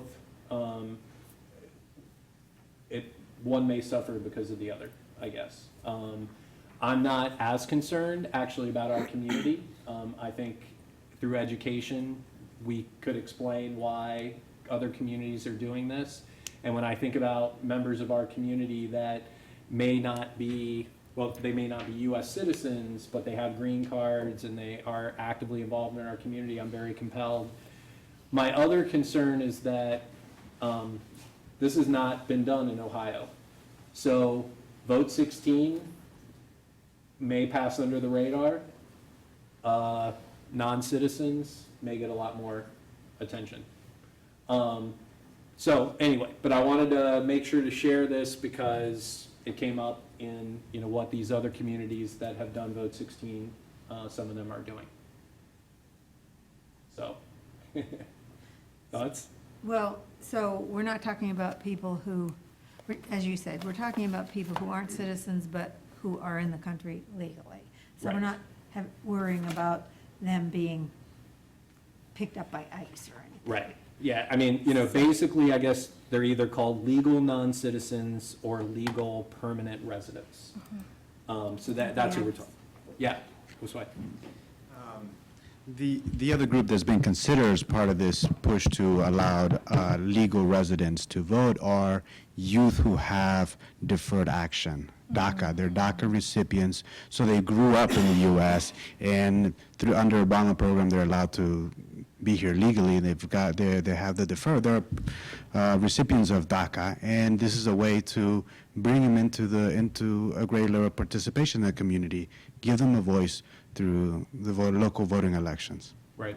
So it's not, I think this is an important group to as we speak about what legal residents we're talking about, it includes almost 1 million youth that are allowed to stay in the country because they have deferred action. Right. I think the exact figure, maybe around 700, 800,000. Number may be lower now because of the current political climate in the White House and the doubt as to whether DACA is moving forward and whatnot. Now, the courts have upheld that DACA can continue, but the administration is continuing to fight the DACA program. Think so, Sway? Yeah, and I think that brings up a good point, because College Park, for example, I mean, the reason why they passed this was 20% of their residents are international students. So similar to how, you know, the census counts you where you go to college or where you go to school, right? That's where you vote as well. So there is a parallel to that. So I have a question. Yes. So your concern is that if this garners the attention at the state level, there may be they may challenge the Right. passage of it. Right. Is your concern? So, I mean, I think it's similar to, you know, how when we did the Sanctuary Village thing, right? We started to get some attention. So I'm not saying that that's a reason to back off, but I think we just need to be aware that, you know, this is. Is it contraindicated in state law? No. So what state law says is the Constitution says if you are 18 and a U.S. citizen, then you can vote. It doesn't say anything about, you know, it doesn't say, you know, you can't be under 18 or you can't, you know, be a non-citizen. So we're within the parameters of, you know, what a charter can do. Now, you know, cities in the past tried to pass local gun control, and the State House, you know, changed those laws. So, you know, that's why I bring that up, because, you know, we do have, as we know, a, you know, very large Republican majority in the State House. And so, you know, they can change things to stop municipalities from exercising their local control. So can I just clarify Yes. one more time, because I guess I was confused. So you are saying your concern is that it would be challenged on the state level, not that it wouldn't pass locally as a charter change if you included Right. this language? Okay. I mean, that's, you know, I think, again, there's education. So, you know, there has to be some explanation about why vote 16, and again, what the non-citizen, you know, Well, I right is support there. both. I mean, just talking about the vote 16, the legal, the citizens and legal residents. I support that as well. Okay. Yeah, I support it as well, especially knowing folks who have been permanent residents and who pay taxes and don't have the ability to speak with their vote. I think that this is something that shows how welcoming our community is, and also the fact that we want to make sure that every voice is heard and that our residents matter, and that they don't have to be a citizen of the U.S. to be a resident of Yellow Springs. I like that. Yeah, I think this is really cool. I mean, I thought of a dozen people right away that live in our community and would qualify, and there's probably many more. One side note is municipalities that do this, their clerk keeps a separate list of this group, so they get to vote, but they're not kept with the county. But that's stuff we can work out. So if we like sort of the essence of this third option, then Chris has seen this, but it'll need more attention because, again, this is a lot different. But I think it's a really good move, and I think it could put Ohio on the right track. I hope we can partner with the schools for education, for both aspects, really, not just the vote 16, because through a starburst, the young people could help educate their parents. Yep. Yeah, and that reminds me, I'll mention to the school board as well, that, you know, we're proposing this, because they might want to think about it as well also. Mm-hmm. Do Okay, Can we yes. bring a resolution on July 1st and then kind of wrap up your discussion at Yes. that reading? Yeah. And let's see, yeah, hopefully we can have it by July 1st. At least have a follow-up discussion so we can get that language to where we want it by the 15th. All right, Right? cool. Questions or comments? All right. Okay, then we are talking about our goals. And I think probably the best way to approach this is we all have different goals and priorities that we're focused on. So when I did the color coding and focused on 2019 actions, there are possibly things that I'm not aware of or wouldn't have thought about. So I think part of what we're doing is kind of adjusting where we're at, but this is also an opportunity to talk about, are all these still our priorities as we are mid-year, and are things going to be adjusted? So, does anyone else have any general comments about the goals before we jump into some of the specifics? Yeah, I have Yes. general comments, which I stated in my reports.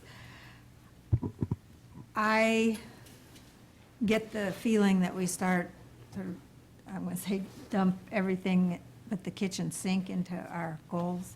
I mean, that's sort of a crass way of saying it, but sort of like, well, this would be good, this would be good, this would be good. And then we have, even though it says we have 9 goals, each goal has, depending on the goal, has 5 to 10 sub-goals. So, maybe like there are maybe 100 goals in here.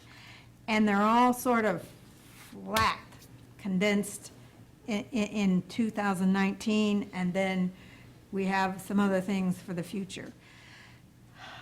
I would much rather see something that is spread out, like perhaps a 5-year plan kind of thing, where we really decide, 9 goals is okay, but where we really decide on this first goal, affordability, we are really going to focus on utility rates or whatever it is, and really push on that. And spread things out more than just dump them all in this one section.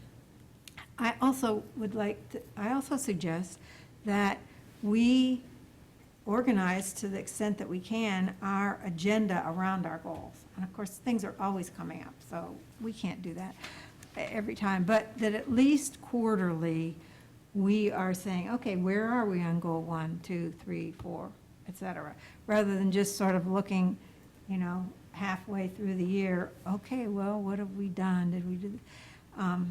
So I'd like us to just think, I'll just say more strategically, which really means spending more time and really stretching things out. And except for the last goal, which is basically Tecumseh Land Trust doing the thing for the most part, everything else there's just a lot of stuff. And we hadn't really talked about some of those things. Like, for example, I really did not know that in the goal, whichever one it is, 5, 4, that we were going to design and implement a paid parking strategy. Now, it's in there, but it's not like we spent a lot of time talking about that. Well, and if we had, I would have said, no. No, I would have said, let's study that. Does it make sense? Not, we're going to do all that in 2019. So those are my general overarching comments. Yeah, I think those are some good comments. I mean, I will say, having read what you talked about, or your statement in your report, we did talk a lot about the housing goal. And I remember, distinctly talking about things like, how does Home Inc. fit into the picture? But, I generally agree that, we can continue to refine. We've done a lot of improvement on how we look at our goals. And, last year, we did get a lot done. And I agree, these are, you know, really the first column is aspirations that we continue to, you know, get better at. But I would totally support the idea of, you know, we need to drill down on the things that, the tactics that are gonna, you know, lead to accomplishing some of those pieces. So that makes a lot of sense to me. But, you know, in theory, like, we do all have an opportunity to look at what's on here, and so, you know, I think we've got to make sure that we do our work to, you know, if something shouldn't be on there, or we think it's too ambitious for 1 year, that we've, you know, figured that out. Lisa, did you have some thoughts? Well, you know, what I produced there in the packet is pretty stream of consciousness. I pretty much just went through the goals and thought about, these are the things I'm working on and where they stand. And there's a lot. And, I mean, I've been thinking a lot about just the scale of work. So, I mean, I believe that if we had a retreat, say, and let's say there were 5 things that I'm working on, that among those 5, and when you think about all of the things we're all working on, and then, once again, we cannot forget about the capacity of the staff. Right. We drift off that really quickly, right? So if we have a retreat and we really put pressure on ourselves to say, which of these are going to have the most significant impact on the community? Because we know, I believe we know what the community is concerned about. The community is concerned about the cost of living here. The community is concerned about, you know, taxes, and which is part of cost. We're worried about infrastructure, keeping the lights on, keeping the sewer flowing. I mean, these aren't sexy topics, but these are really, really important things that are the responsibility of our government. And I think maybe it would be a very good, I don't even want to call it exercise, because I think that diminishes it, for us to sit down and say, which of these absolutely do we have to not just address, but really try to solve, and let other things go. And then maybe if we can solve for those really sticky issues, then we can pick up some of these other things that are interesting, but maybe not the most important. I mean, maybe we'll end up with just as long of a list again. Right. But I think it would be great if we would challenge ourselves to prioritize, even sharpen the pencil even sharper, you know, Yeah. to try to prioritize. And I think to that point, it makes me think about, you know, not only, you know, when new things pop up, that we always have to check in about staff and the time and capacity, but also this relates to commissions, and reminding ourselves that commissions are supposed to be providing capacity, are supposed to be aligned with these goals. And when new things pop up in commissions, we've got to also remember that as well, right? So, I mean, this is a good time to, I think, drill down on what are we going to get done in 2019. I mean, I still think there's an important, you know, logic here to thinking about what we can do year on year. But I also agree that long-term strategies for these more complex initiatives are really important as well. So, I mean, so I think there's some of both of that. But I love the idea of focusing our agenda more around these priorities that are going to make an impact, that are must-dos, and trying to keep our eye on the ball. Should we try to schedule? I want to just sort of piggyback on what the two Okay. of you said. There's not just the capacity of staff, which of course is important, there's the capacity of council too. And when we have so many things up here, I mean, I work 20 hours a week easily on council and commission stuff. And I would not be able to do it if I were had a full-time job. And if we anticipate that council members, that it is a 20-hour week, you probably do more than that, then it really excludes a lot of people from being on council. So that's another thing I think we need to think about. Yeah, it is a 20-hour week at this point, minimum. Yeah. Oh, Okay. okay, I'm sorry. Yeah, So you no, were so- suggesting. Well, I mean, so I don't, maybe this isn't the, I mean, I don't know if there are any particular things that people want to pull out. But, I mean, I do ultimately agree that a work session, and, with Josue coming on board, Yeah. it's important that we all, look at this and really kind of, I guess, think about what's going to happen for the second half of the year. I don't know. Kaneda, do you have any? I was just going to say, especially if we do have that session, kind of looking at our actions, and I know we have our resources over here. I think that if we see how many of those resources are already doing some of the work that's on here, we can remove that from our plate for the time being too. Because as I was looking through before, I noticed that a lot of this stuff is already being done by nonprofits and things like that. And a lot of them are our resources on this right side. So I think that maybe even connecting with them to see where they are in their process with that, and maybe working off of their timeline, even if it goes beyond 2019. I think that would free us up a little bit too, and bring in that collaborative piece that is going on in the village currently. Cool.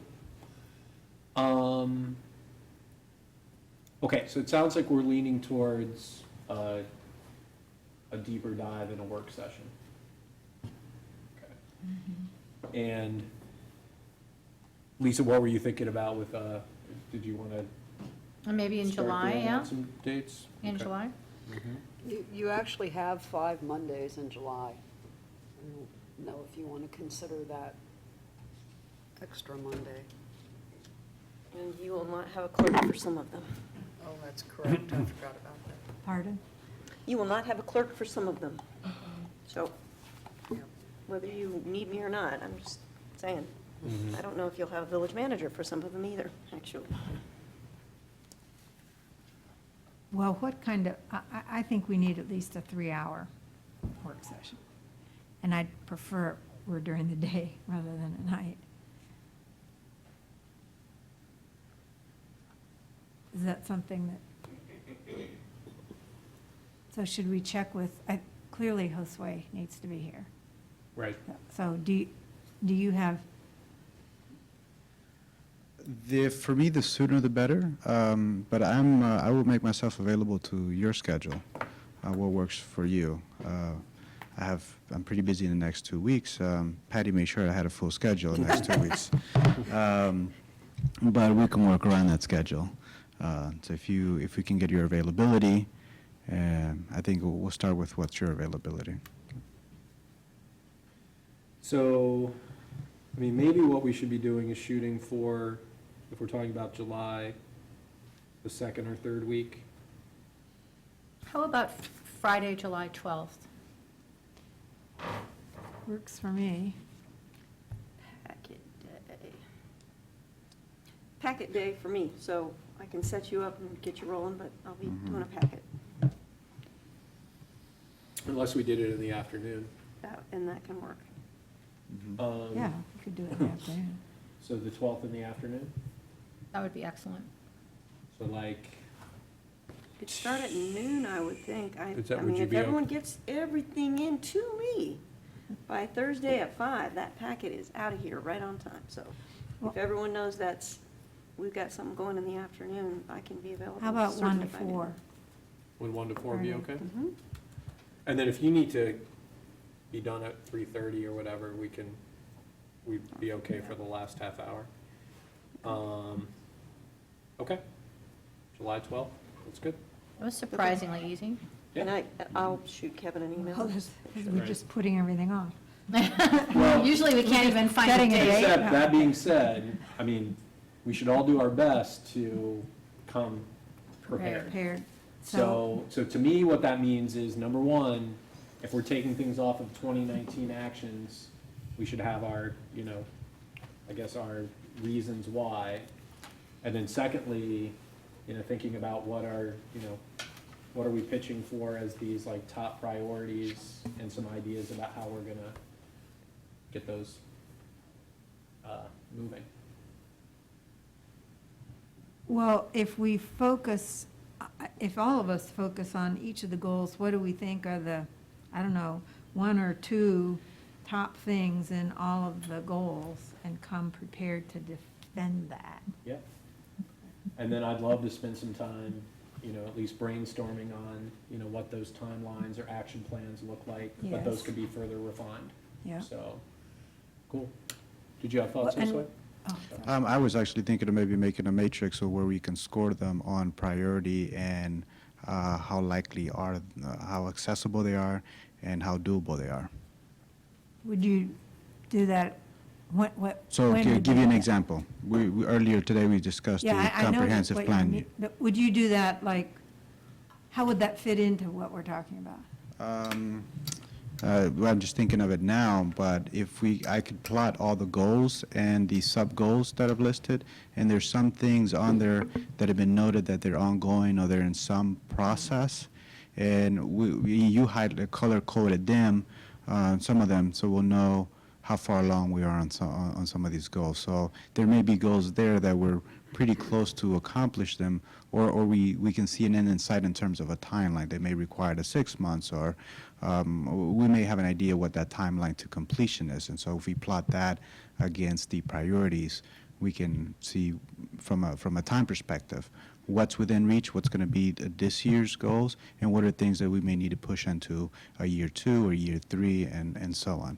So an example, the housing plan. We know that we have proposals for the comprehensive land use. The proposals have come in between 6 and 9 months. We have a pretty good idea of how long it will take to get the comprehensive plan use that will feed into the housing plan. And so if we take some time reviewing that comprehensive land use report after it's completed to tie that information to the housing plan, that housing plan may be delivered in, say, 9 to 12 months. So that's an example of how we can plot that goal on a timeline.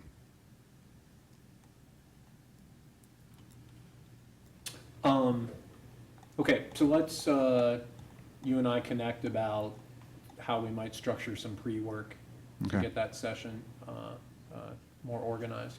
All right? Okay, sounds good. Thanks, Josue. You're welcome. Any comments from citizens about goals? Okay. Our last piece of old business then is creating a housing board. Mary Ann, you want Yeah. to kick it off? Yeah. So this had started off as Patty has developed a sample ordinance. And I wanted to step back from that for a couple reasons. One is that I want Josue to be involved in the thinking about everything that we do, the ordinance, as well as the direction for the housing. Because he's coming on as the new village manager, also because he has housing experience.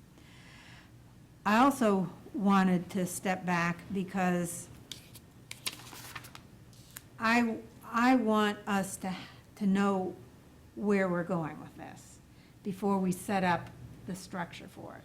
Because we could set up the housing board and not really know where we're going any more than we do now. And the same thing is going to be happening, which is, I think everyone on the housing board, more or less, has a sense of we're spinning our wheels.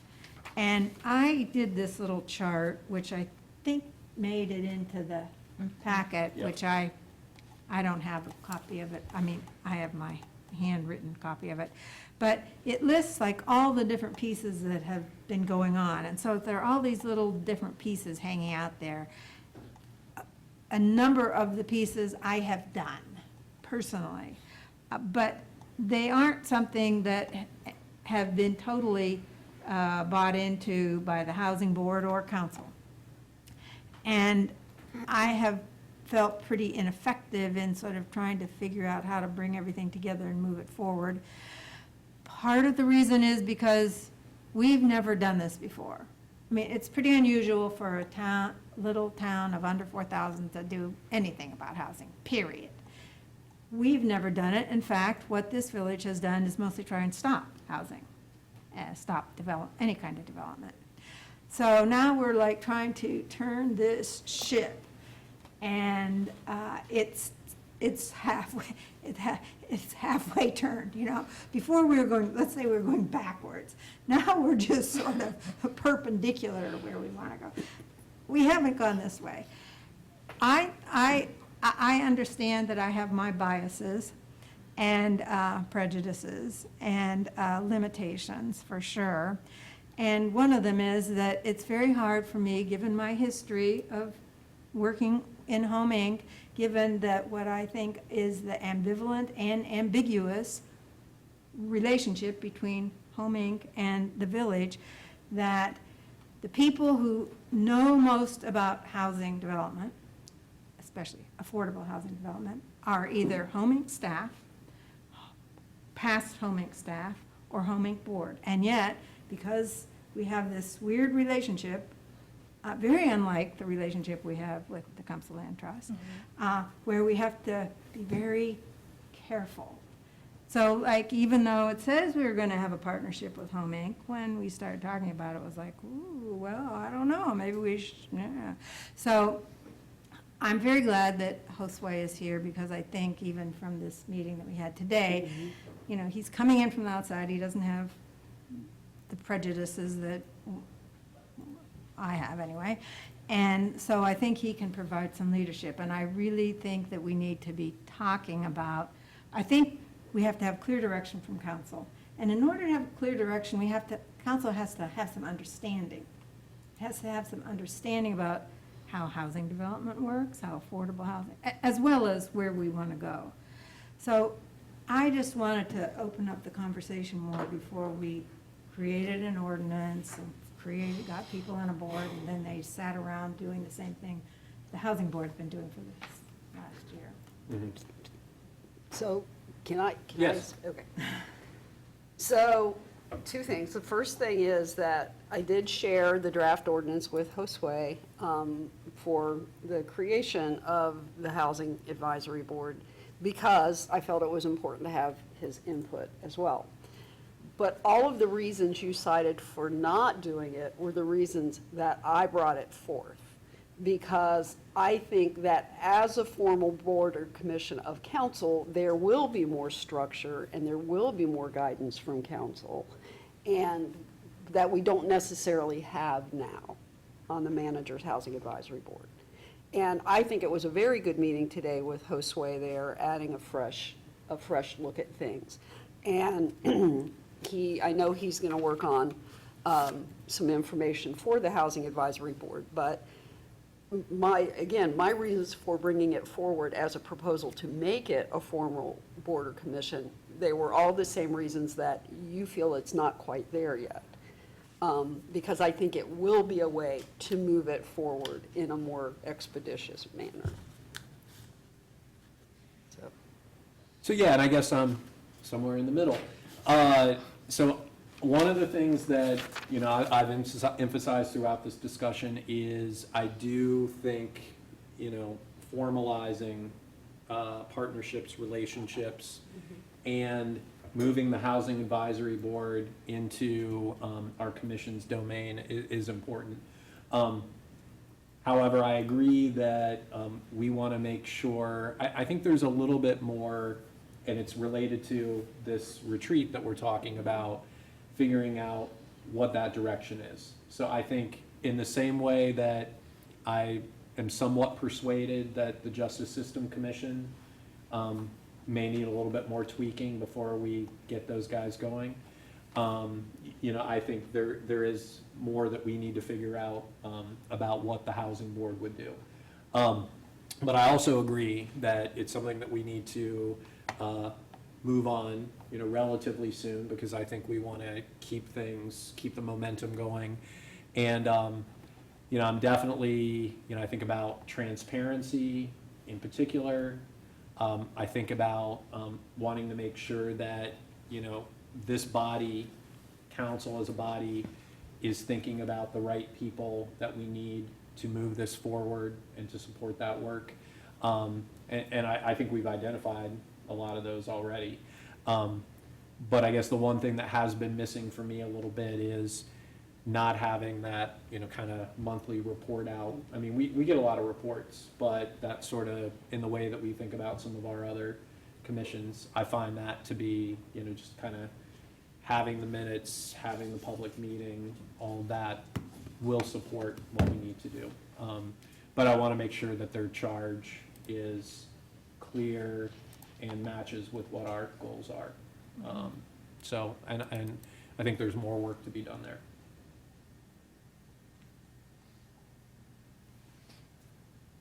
Anybody else?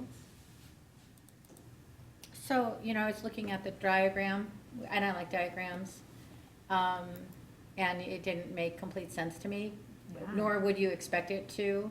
But what it did do for me was start to elucidate some of the relationships between other entities that I think need to be worked out. So what would be the relationship of this to planning? What's the relationship that's a of this good point. to other entities?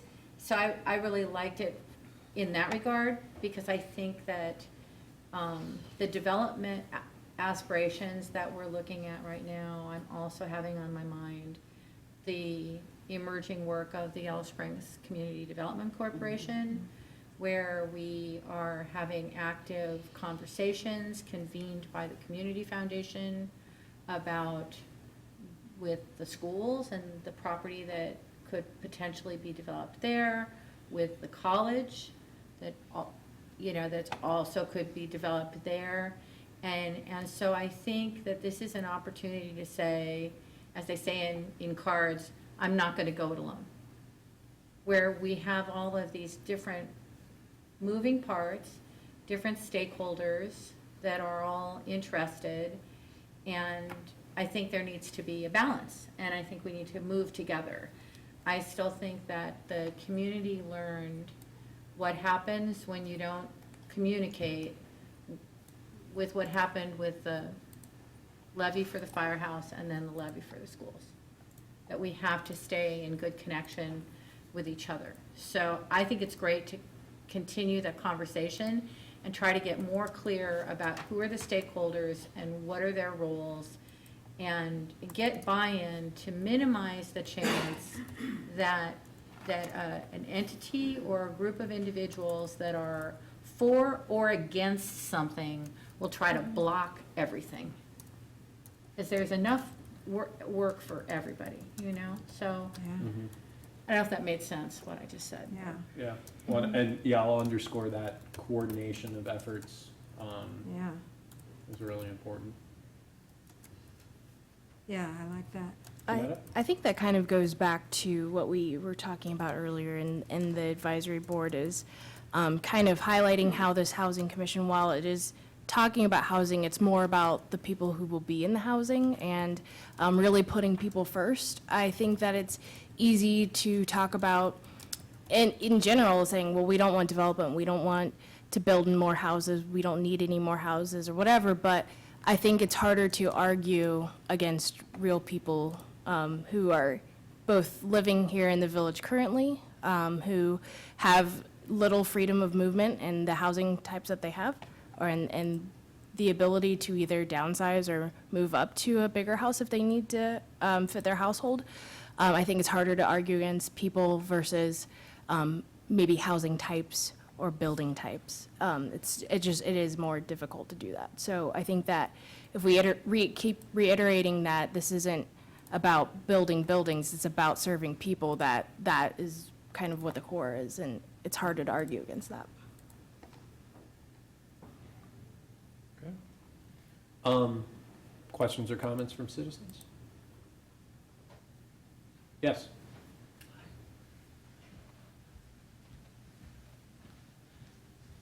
Thank you for just a moment. I just want to reiterate, Who are you? You have to say. hello, I'm sorry, where's my manners? My name is Tyler Warner, and I'm from the Dayton Realtors. I'm Government Affairs Director there. And I happened to see that you guys were talking about forming a housing commission, and I wanted to applaud you on that. I think it's an innovative approach. In fact, our National Association publishes a magazine every 6 months or quarterly, one or two. And in its latest edition was talking about zoning and the impact that sprawling out has versus building upwards, and the impact, disparate impact of parking requirements has on different groups of people. And while I may have my biases towards development naturally, I think there's a way to do it that's more equitable to people into different segments of the population. So I guess I was here to just kind of observe, but in hearing some of the comments, I just wanted to initially applaud you on taking the step forward to address housing, because you're right, Councilmember Sanford. It's about people at the end of the day, and in no way, shape, or form is unaffordable housing helpful to the market. Obviously, people have what preferences they want in housing, but at the same time, people want to have a home that is their own. So, thank you, and I look forward to speaking with each of you in the future. Thank you. Do you have a card? I do. I'll circle Get it. up. All right. Okay, thank you. All right, thanks, Tyler. And actually, I want to commend Dayton Realtors on supporting the economic impact study for trails for the Miami Valley. I think you guys definitely are thinking broadly about all of these different issues, and I like that you mentioned equity. So, I appreciate the conversation, and also just want to update you on our meeting that we had today, the Housing Board. What we were particularly focusing on was the glass farm as part of a housing plan and the piece that we can most, at this point, control. And Kanetta started off that conversation with talking about who do we want to serve on the glass farm. And we kept adding and adding groups, and then we said, well, maybe we need to prioritize that. We talked about how we might move forward, and actually then Josue entered into the conversation and is going to be preparing an outline that will, would you speak to that, so you'll say it better than I? Thank you. In today's meeting, I had the privilege of hearing varying points of view on how to move forward with a proposal or an idea that was in this meeting. And the idea is, what do we do with the glass farm? And what I heard is that some folks had a pretty clear idea of what will go in there, from a number of units to the mixed income use and whatnot. But not everyone's on the same page. Not everyone's on the same page on what's going to go in there, how to do it. There's some basic questions that haven't been answered as to who's going to do it, who's going to lead this effort. Is this a village staff effort? Is it going to be village staff property? And all those things. So I suggested that we take a look at what inputs do we need so that we can have some sort of consensus or an agreement on what strategy to pursue. And what are the inputs that we need to identify that? Some of that is on the basis of the units that can go in a glass farm. There's a number that was suggested based on what's possible to build on per acre. And if you multiply that times the acres, you come up to a number. And is that feasible? Is that feasible from an infrastructure perspective? What is the current capacity? What capacity needs to be built out to get us there? And so these are some of the inputs that I suggested that we all look at and see what's possible and what are things that we can manage and invest in that may get us to a specific project. So I suggested that we take a look at what would be some of the information that everyone would need to make an informed decision on moving forward on strategy. We're not at the selecting a project or agreeing on the individuals that we're going to serve. An example of that would say, we all seen the demand sheet, the housing demand sheet that indicates that we need more rentals and rentals that are within a certain price range. We know that that's a need, and I don't think no one's disputing that exists in the market as a demand, but we know that the supply isn't meeting that. What role are we going to play in that supply? One of the things we talked about, that we can certainly, if the strategy is agreed that we are going to fulfill that side of demand, that we're going to tailor to that group and let the market take care of the other segment. If that's a strategy, then we all need to be on the same page about that. And I think, Lisa, it goes, well, you all have made this point that community engagement is key, that we need to learn from some of the lack of engagement or the lack of an agreement on a strategy, and understand where people are so we can bring them on board. And not necessarily bring them on board, but also how do we get their opinion to shape the future, shape the strategy. So what we agreed in today's meeting is that I'm going to create an outline on inputs. What information does the body need to make a decision moving forward on the strategy for this development project? And that can run parallel to the other initiatives we have in place, which is the creation of the housing plan, which will need a comprehensive land use that would inform that plan. So a project, a glass farm project, or the development of a concept for that use could move forward in parallel as we work with other things, and the glass farm project could fit into the overall strategy that we may identify in the housing plan. Did I cover that, Marianne? Sounds good. Thanks, Josue. Okay. All right. So, Lisa, I think our last topic is revolving loan fund. Yeah, so you may recall when last we visited the topic of the revolving loan fund, that we were trying to have an opinion that stuck about whether or not the village can use the funds, which were from a grant, not tax dollars, in the revolving loan fund. And then it appeared briefly that we couldn't, and then we started working on thinking about whether it could go as part of the Yellow Springs Community Development Corporation. And so now I'm in receipt of another memo that I don't know if everybody's seen it. So what I think that it says, because we asked about the role of the community foundation. What I think it says, and this seems a little confusing, is that under the law, the Village of Yellow Springs can give that money to the community foundation. And then the community foundation can deposit it in the credit union. And, you know, there's a lot of legalese in this document.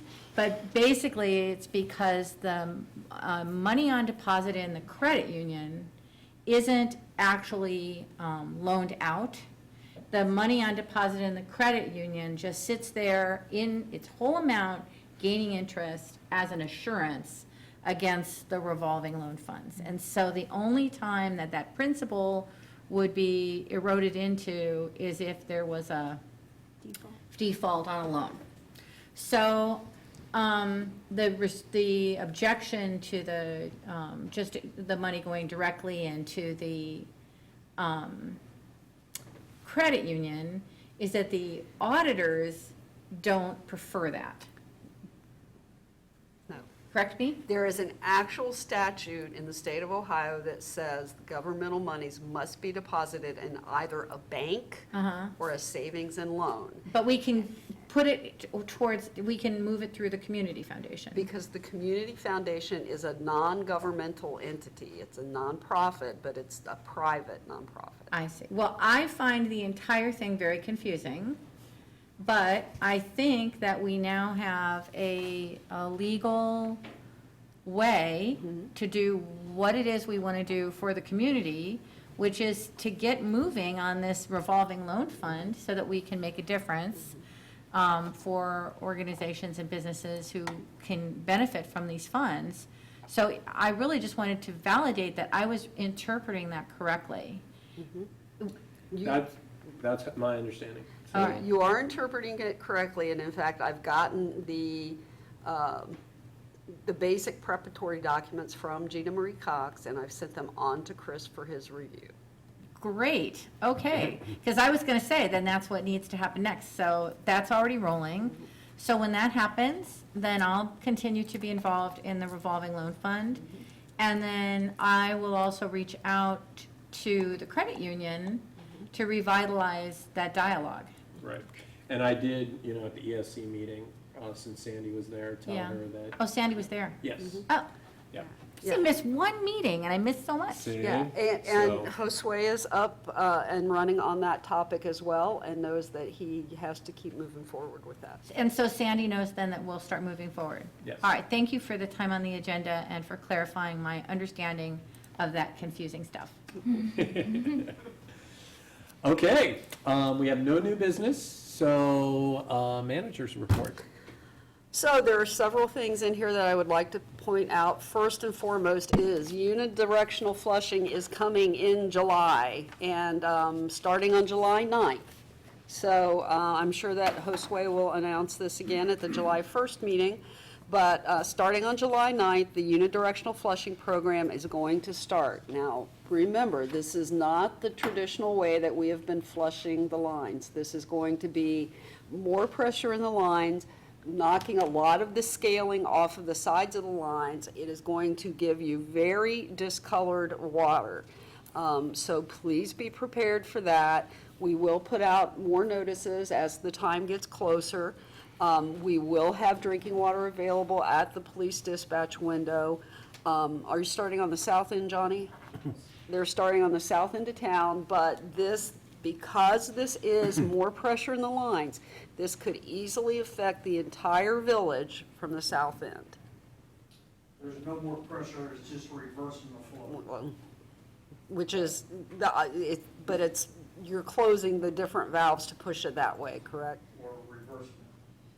So it's going to be probably more widespread than generally it has been as it starts. So please be prepared for that. This is the next step after building the new plant. This is the next step to get that buildup out of the lines so that we can move forward. We've had several questions lately about the skateboards and bicycles on the sidewalks. Johnny has signed a contract with PAR Striping. They are going to put the stencils back on the sidewalks so that people see them. We're hoping that that works and not the signs up. We have so many signs downtown. If it doesn't work, staff will reassess the actual signage. Lots of new licenses as we continue to cross-train our crew. You can see Tanner Bussey and Dustin Harris, Water Distribution 1, Mike Neal, Sewer Collection 1, Sean Roos and Kevin Martin, Water Treatment 1, and second-year lineman class, Dustin Harris. We will get to solar here in a minute. We have a solar brief in the packet and answering some of the questions that people had. I'm just going to finish up with the report first, and then Johnny can touch on that. The heating and cooling system in the gym has failed.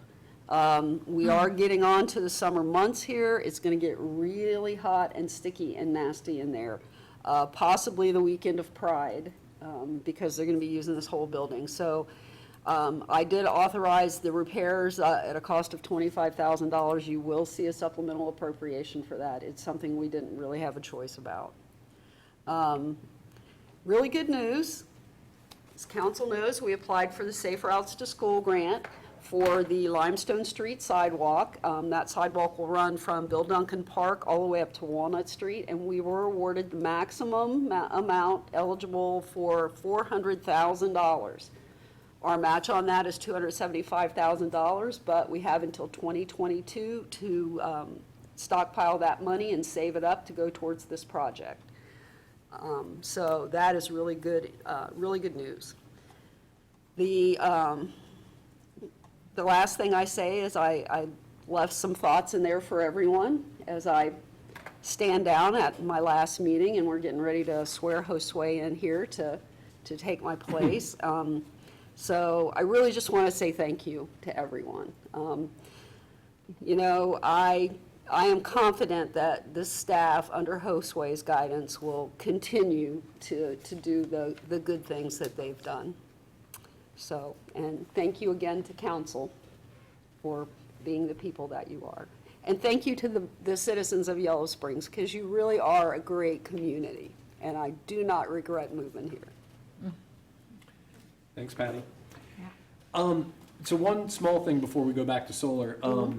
So I had mentioned the last time for the utility roundup, so that we can benchmark percentage to either, Oh, she did not put it on yeah, there. so either like put the total number that we're, or something just. I asked Colleen to add it, but she must have. Okay. She must have missed that. But it's we will nice ask to her. see that activity. Yes, it That's, is. It is. The positive team is sign. working so hard. People are working the farmer's market, people are, I mean, it's work street fair. I mean, people are really working so hard. Yeah, Yep. And our Yeah. utility office team is yeah, volunteering their time yeah. to sign people up. That's great. Great. So- So Johnny, did you want to say something about the solar? There were some questions raised today about the solar. I can tell you that I sent them questions on to John Courtney for his professional opinion. But the big one is the major loss that we had, like, it was a 167, now it's 116 available. And the reason being is in the month of May, we got 9 solar applications. So they're coming in, I mean, 9's a good amount in 1 month, so it's first come, first serve, and John's recommendation along with Patty and I's is that we keep that max at 1%. Okay. So, So one thing that, and I think if we can kind of develop out this information, one thing that occurred to me, because I know I also asked about it before Harvey came and before, Ellis and so, Mothers Out Front reached out. One thing I want to make sure that we're kind of thinking about in, Josue, I think this is something important for you to jump in on, is kind of the building blocks around our energy portfolio.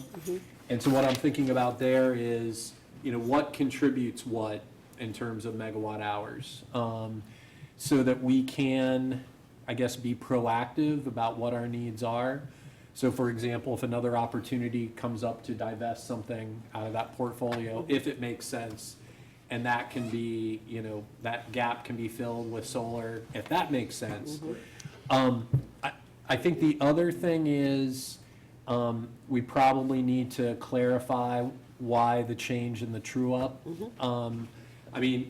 I understand, and I don't think everybody maybe does understand, that, there are costs when people's solar do not meet their needs to get electricity off the grid to them. So I'm thinking that, just, with some of those questions that you got, that we develop this a little bit more, that will also help council in thinking about any future policy decisions we need to make about energy portfolio. So I would like to briefly explain a couple of things that Harvey brought up, Harvey Page, when he was here. We did meet with Harvey, and he is perfectly fine now. He understands a little bit better. First of all, if you produce more on your solar than you use, then you are reimbursed at exactly the same rate you pay us for energy. Right. So you pay 11 cents per kilowatt hour, you're reimbursed at 11 cents per kilowatt hour. You also get your power cost adjustment back. You still have to pay the readiness for service fee, which is what you're talking about, Brian. The readiness for service fee, there's one for each utility, and that fee goes into the capital fund to help fund the maintenance and upkeep of the system and improvements to the system.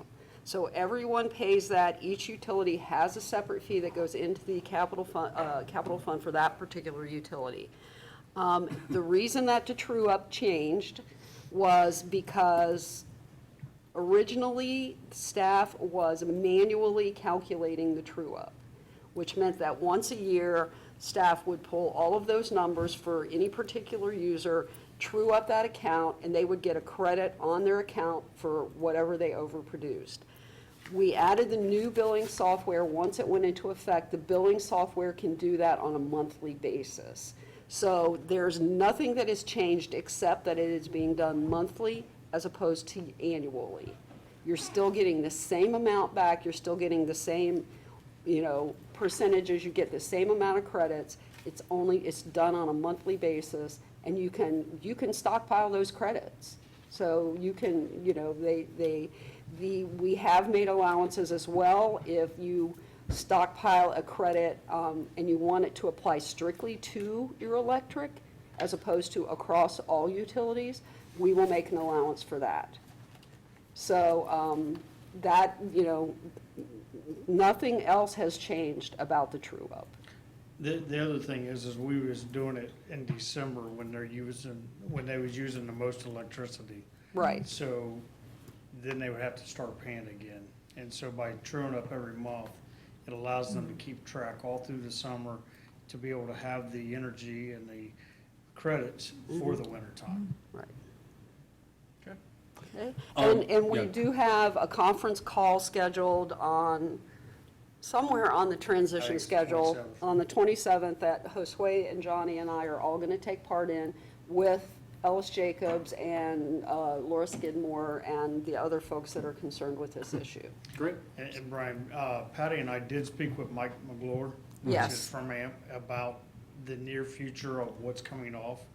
And we've also told him that we would probably look into more solar for our use. Yes, and remember that Mike McGlure is coming to the July 1st council meeting to present that portfolio and how many megawatts we get from everything. Okay, So, and Great. the expiration dates on the contracts. cool. Anything else about solar? Hey, Johnny, real quick, since you're here, Connie at the library was telling me about the Story Walk project. Yes. Are we gonna be able to figure out how to work with the schools and the library on I that? have a meeting tomorrow at 1 o'clock at Okay. Mills Lawn, where they wanted to put the Story Walk. There's a 3-phase underground primary system right there that luckily they called a noops in, because Okay. they called it in and they come out the next day to drill it, and we had marked it that morning, 24 hours earlier, they had drilled right through Okay, the primary. So cool.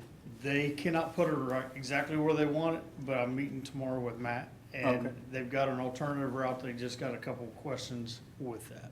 Awesome. All Where, right, so, where are they putting it? They wanted to go down Elm Street, but I think they're gonna move it back further into the lawn and then try to go on the street side on a couple places on Elm Street. so yeah, so this concept, just briefly, but, I would love to hear, once we work it out, like, because it's a great collaboration, basically ties walking with reading. Yeah, And, yeah. the story is like at 18 different stations or something. I love that. It's very Yeah, cool. It's very, So there's some village property involved, there's some school property involved, and the libraries are gonna handle it. So, thanks, Johnny. Okay, Judy. I don't have a report. I'd just like to join others in thanking Patty very much for her service and wishing you well. It was good working with you. Any highlights from board and commission reports? yeah, I wanted to highlight the planning commission and the comprehensive plan proposal. The comprehensive plan, it's actually an update of the comprehensive plan, but it's also digitalizing it and linking it to the various documents, maps, various things that we have. It's going to be a 9-month process, and while there was, I would have to say, I was seeing the process a bit differently than the other people on Planning Commission, but from my looking at it, it's really an opportunity to engage the community and council on a number of land use topics, and including housing. So it's a big deal. It's not just like, oh, okay, we're going to put it in the computer and put it up on our website and people. It's really going to be pretty involved. So I'm excited about it, and I think that council needs to be staying up to speed with it and on top of it. We've requested that the provider that was recommended come to the next, I think to the next planning commission meeting. I felt it was important, given that there's going to be a lot of community and stakeholder involvement, that we actually meet the person who would be leading this effort, even though it's a great proposal. Can we, so have you seen all the proposals? Yes. Okay. I guess I'd like to make the proposals, and this may be a good start in getting council prepared to be active in this process. Judy, if we could have access to see those proposals, that would be great. Yeah, there were 6 proposals. Staff identified 3 that they were their top 3. They weren't the same as the one I identified, but the top, I think everyone agreed on the one that ended up being chosen. So, yeah, I think they're very worth reading. Yeah. So, yeah, I think it would be good for council to. Mary Ann, are they coming to meet with planning commission or with staff? I don't know. I thought they were coming to meet with staff. I said that I wanted to personally meet the person. But then you said that you would be gone, and it was okay with you if No. they met otherwise. No, I did not say that it would be okay with me. We're trying to schedule a meeting for us to meet with them along with whoever from planning commission was. Okay, so you left it as whoever wants to meet. So, yeah, there's not coming to a meeting. And then planning commission will make the recommendation to council to approve this. Yeah, and Josue was, he was given the proposals as well and had input as well, so. One cool thing about this, well, 2, one, that they already are working with LJB, with whom we've worked. The other is they've been hired by the Ohio Housing Finance Agency to look at neighborhoods in Columbus and Cleveland regarding inclusionary housing areas, which is, of course, what we are also wanting to do. So I think that's a good alignment. Wow, well, having been to Cleveland and Columbus, they need some education on those topics. I was surprised that the people we met with had never even heard of inclusionary zoning. Yeah, Columbus does not have it at Right. all. Right, Cleveland, I don't know about. I'm not sure it's a priority, but yeah. They do have affordable housing in Cleveland Right. and Columbus, but. Okay, great. Any other highlights from board and commission reports? Economic Sustainability Commission, and Brian, please chime in since I'm speaking in absentia, missed the meeting this month. I just wanted to bring to people's attention that that commission is talking again about Wi-Fi and projects related to both bringing in better connectivity, faster connectivity, not only in the downtown area, but more broadly. And I know that I'm learning a lot about the pros and cons of fiber versus what I'm learning is kind of not just a promise of what a faster Wi-Fi from a provider might look like in terms of infrastructure. So I would invite people to follow those minutes or attend a meeting. The other thing that we've started to talk about, but we don't have a lot of meat on the bones of the conversation yet, is looking at the, tax basis in Yellow Springs. We started this conversation by looking at comparisons to other municipalities. And then also looking at what are the contributors to, taxes, and, how much of it is property tax, and are we recouping all the property tax that we should be? So I just wanted to let people know that that's a conversation that started a couple of months ago. Brian, do you have anything to add about what maybe happened at this meeting last week? Yeah, well, I think the main thing is just Henry had asked to meet with us, me and you, and kind of talk about maybe getting some direction, because I know he's kind of supposed to take the lead on that. I think it is really important because we want to do that analysis prior to the operational levy coming back up. Yeah, so, I'm of course always glad to meet with a citizen. However, I'm not sure that the kind of modeling that we need is best led by a citizen at this point. I'm looking forward to continuing the conversation about utility rates and taxation, and I don't think we've really gotten to the point where we have the financial models that we need to make some of these decisions and to demonstrate maybe with visuals to community members how these ratios play out. So I think that's something that I'll look forward to doing, working with Josue, since I know that you have financial modeling experience that I think will be really helpful in this situation. And of course, I'll reach out to Henry as well. Yep. And Josue and I actually had a very brief conversation today about that kind of thing as well, Lisa. That's great, thanks. I'm just looking at my notes. Art and Culture Commission, we've been 2 months without a quorum. We'll have our quorum back next month. We're definitely trying to recruit individuals. Our chair is Cheryl Durgans. I think there's been somewhat of a shift in art and culture as we've started to dig a little bit deeper about the social activism that's possible through the arts. And we really are trying to recruit people who are interested in arts as an expression of values in the community and activism around the village values. So, you know, these are not always easy conversations. We talk a lot about race. We talk about how art expresses issues of race. So hopefully we'll have more members join us. That's all I have for commissions. Okay. I've kind of combined Greene County Regional Planning, Miami Valley Regional Planning thing to highlight, which I'm excited about. Greene County Parks and Trails has agreed to fund a county-wide master trail plan.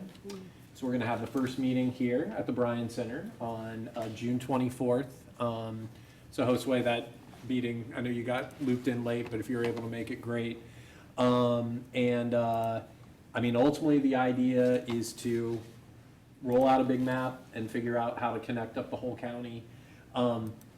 There's some solid federal funding for doing this kind of work, so it could help us and it could help the county. And you can also tie connectivity with rural areas, which is something that is a big qualifier, as well as laying fiber. So some of these things could all come together with this project. What time is that? 10 o'clock in rooms A and B. We will be in Xenia all day Oh, okay. on that day. Yeah. But it does explain why John Dobney changed his 10 o'clock meeting. Okay, let's talk briefly about future agenda items, and then we've got one important thing to do at the end. So, I know we talked about a few items to add during the meeting. Anything else that, Are we going to just drop the pool thing or what? no, to me, I think the vote was an indication of there needs to be a little bit more clarity. So do we want to bring it back this year? You want to wait until the pool, if my understanding of the vote is correct, you want to wait until the pool closes so you have more information about the day rate users. Is that correct? Yeah, I think that's Yeah. part of it, yeah. That is for me. So it could come back at the end of this year or early next year. I'd suggest it come back at the end of the pool season, because if you wait again, you'll miss your deadline again. Yeah, and just get it taken care of Right. as Okay. soon as the So data are I'll available. put it on for August 20th. Sounds good. Thank you. You'll have the pottery shop lease Okay. it'll be a new lease, Mhm. so. The resolution for the. Yeah, the vote? lease, the No, lease. I was adding on the mayor. Oh, I'm and- sorry, I apologize. I'm sorry. The mayor and the vote 16 Yep. resolution. Charter changes. Yep, and then you had GSC recruitment timeline coming back, yes. Oh, and you've got a honk load of ordinances. I'm putting them on the consent agenda for, just feast your eyes on this. Putting them on the consent agenda for that meeting on the 1st, because it's They're still so coming. darn overwhelming. There you go. Well, And then those will be up for the read on the So- 15th. Josue, now I know what I'm doing while you're doing business meetings. They're already written. Oh, cool. So, Free time. right. So anyway, you have a whole hunk load of those, and that'll eat up your time a little bit on the 15th. How far out are we scheduling right now? As far up as July. you say anything. I mean, I've got a couple of things on for August 20th. Yeah, that would be the health assessment. Yep. And the ordinance for pool rates. The revolving loan fund. Yep. Could maybe Revolving come a loan fund little sooner. Report. board? or- Well, we'll have to be coming with a proposal from the, Yes. about the interest Mhm. rates, a proposal, really. Okay. So the probably proposal. Yeah. July 15th You would want be July the 15th? earliest time. Yeah. We can always drop it, so Yeah, I'll put it put a back up there. placeholder. Yep. And then, okay, go ahead. No, go ahead. This is, the last meeting I brought up emergency preparedness, and Johnny indicated some things that the village already has going on with emergency preparedness. I know that intersects with police and intersects with fire and rescue, but I feel like I don't have a firm understanding of the village's readiness to handle any number of kinds of emergencies. I don't think the community is well educated either. I want to give you time, Josue, to get your legs under you around this, but at some point, I think it would be great to hear a solid overview of our status for emergency preparedness. And one of the meetings that we have in Xenia that day is with Roseanne Anders, and Roseanne can help you with that. Because she does have countywide plans for every jurisdiction. So I defer on the timing, but it is something I'm tracking. Thank you. It kind of relates to the health assessment, in a way. That's what got it on my radar. Well, Thank how about if August 20th, I put down emergency preparedness update, and it could be as simple as, these are the meetings that we've held, and this is where we stand currently, and we'll have another report for you in Yeah, a I month. defer. Okay. August 20th? Okay. Anything else? Do we want to do housing, come back, at least put a placeholder on the 15th for housing ordinance thing? For the housing board? Sure.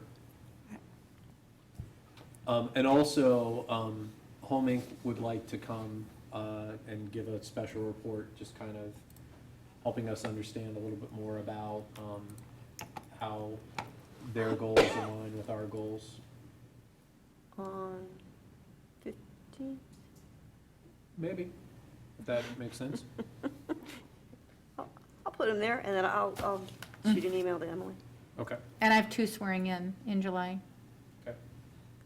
Scott Fife and Patrick Lane. Great. All right. Anything else? We got it. Okay, so excited to do another swearing in, and I'll come down there.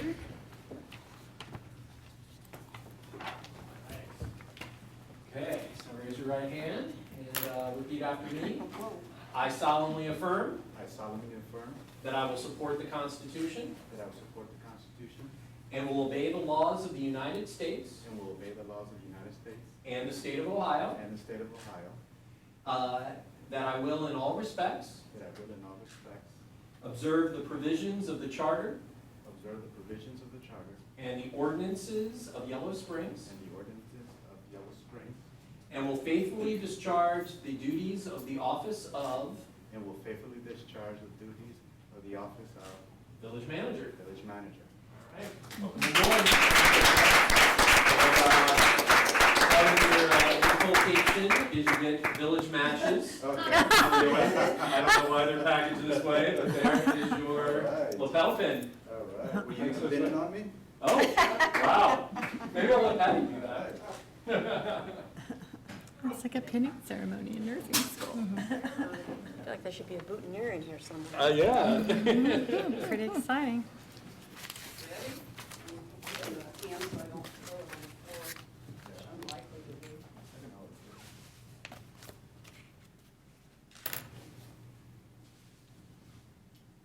Isn't the guy supposed to pin the girl? It's Yellow Springs. All right.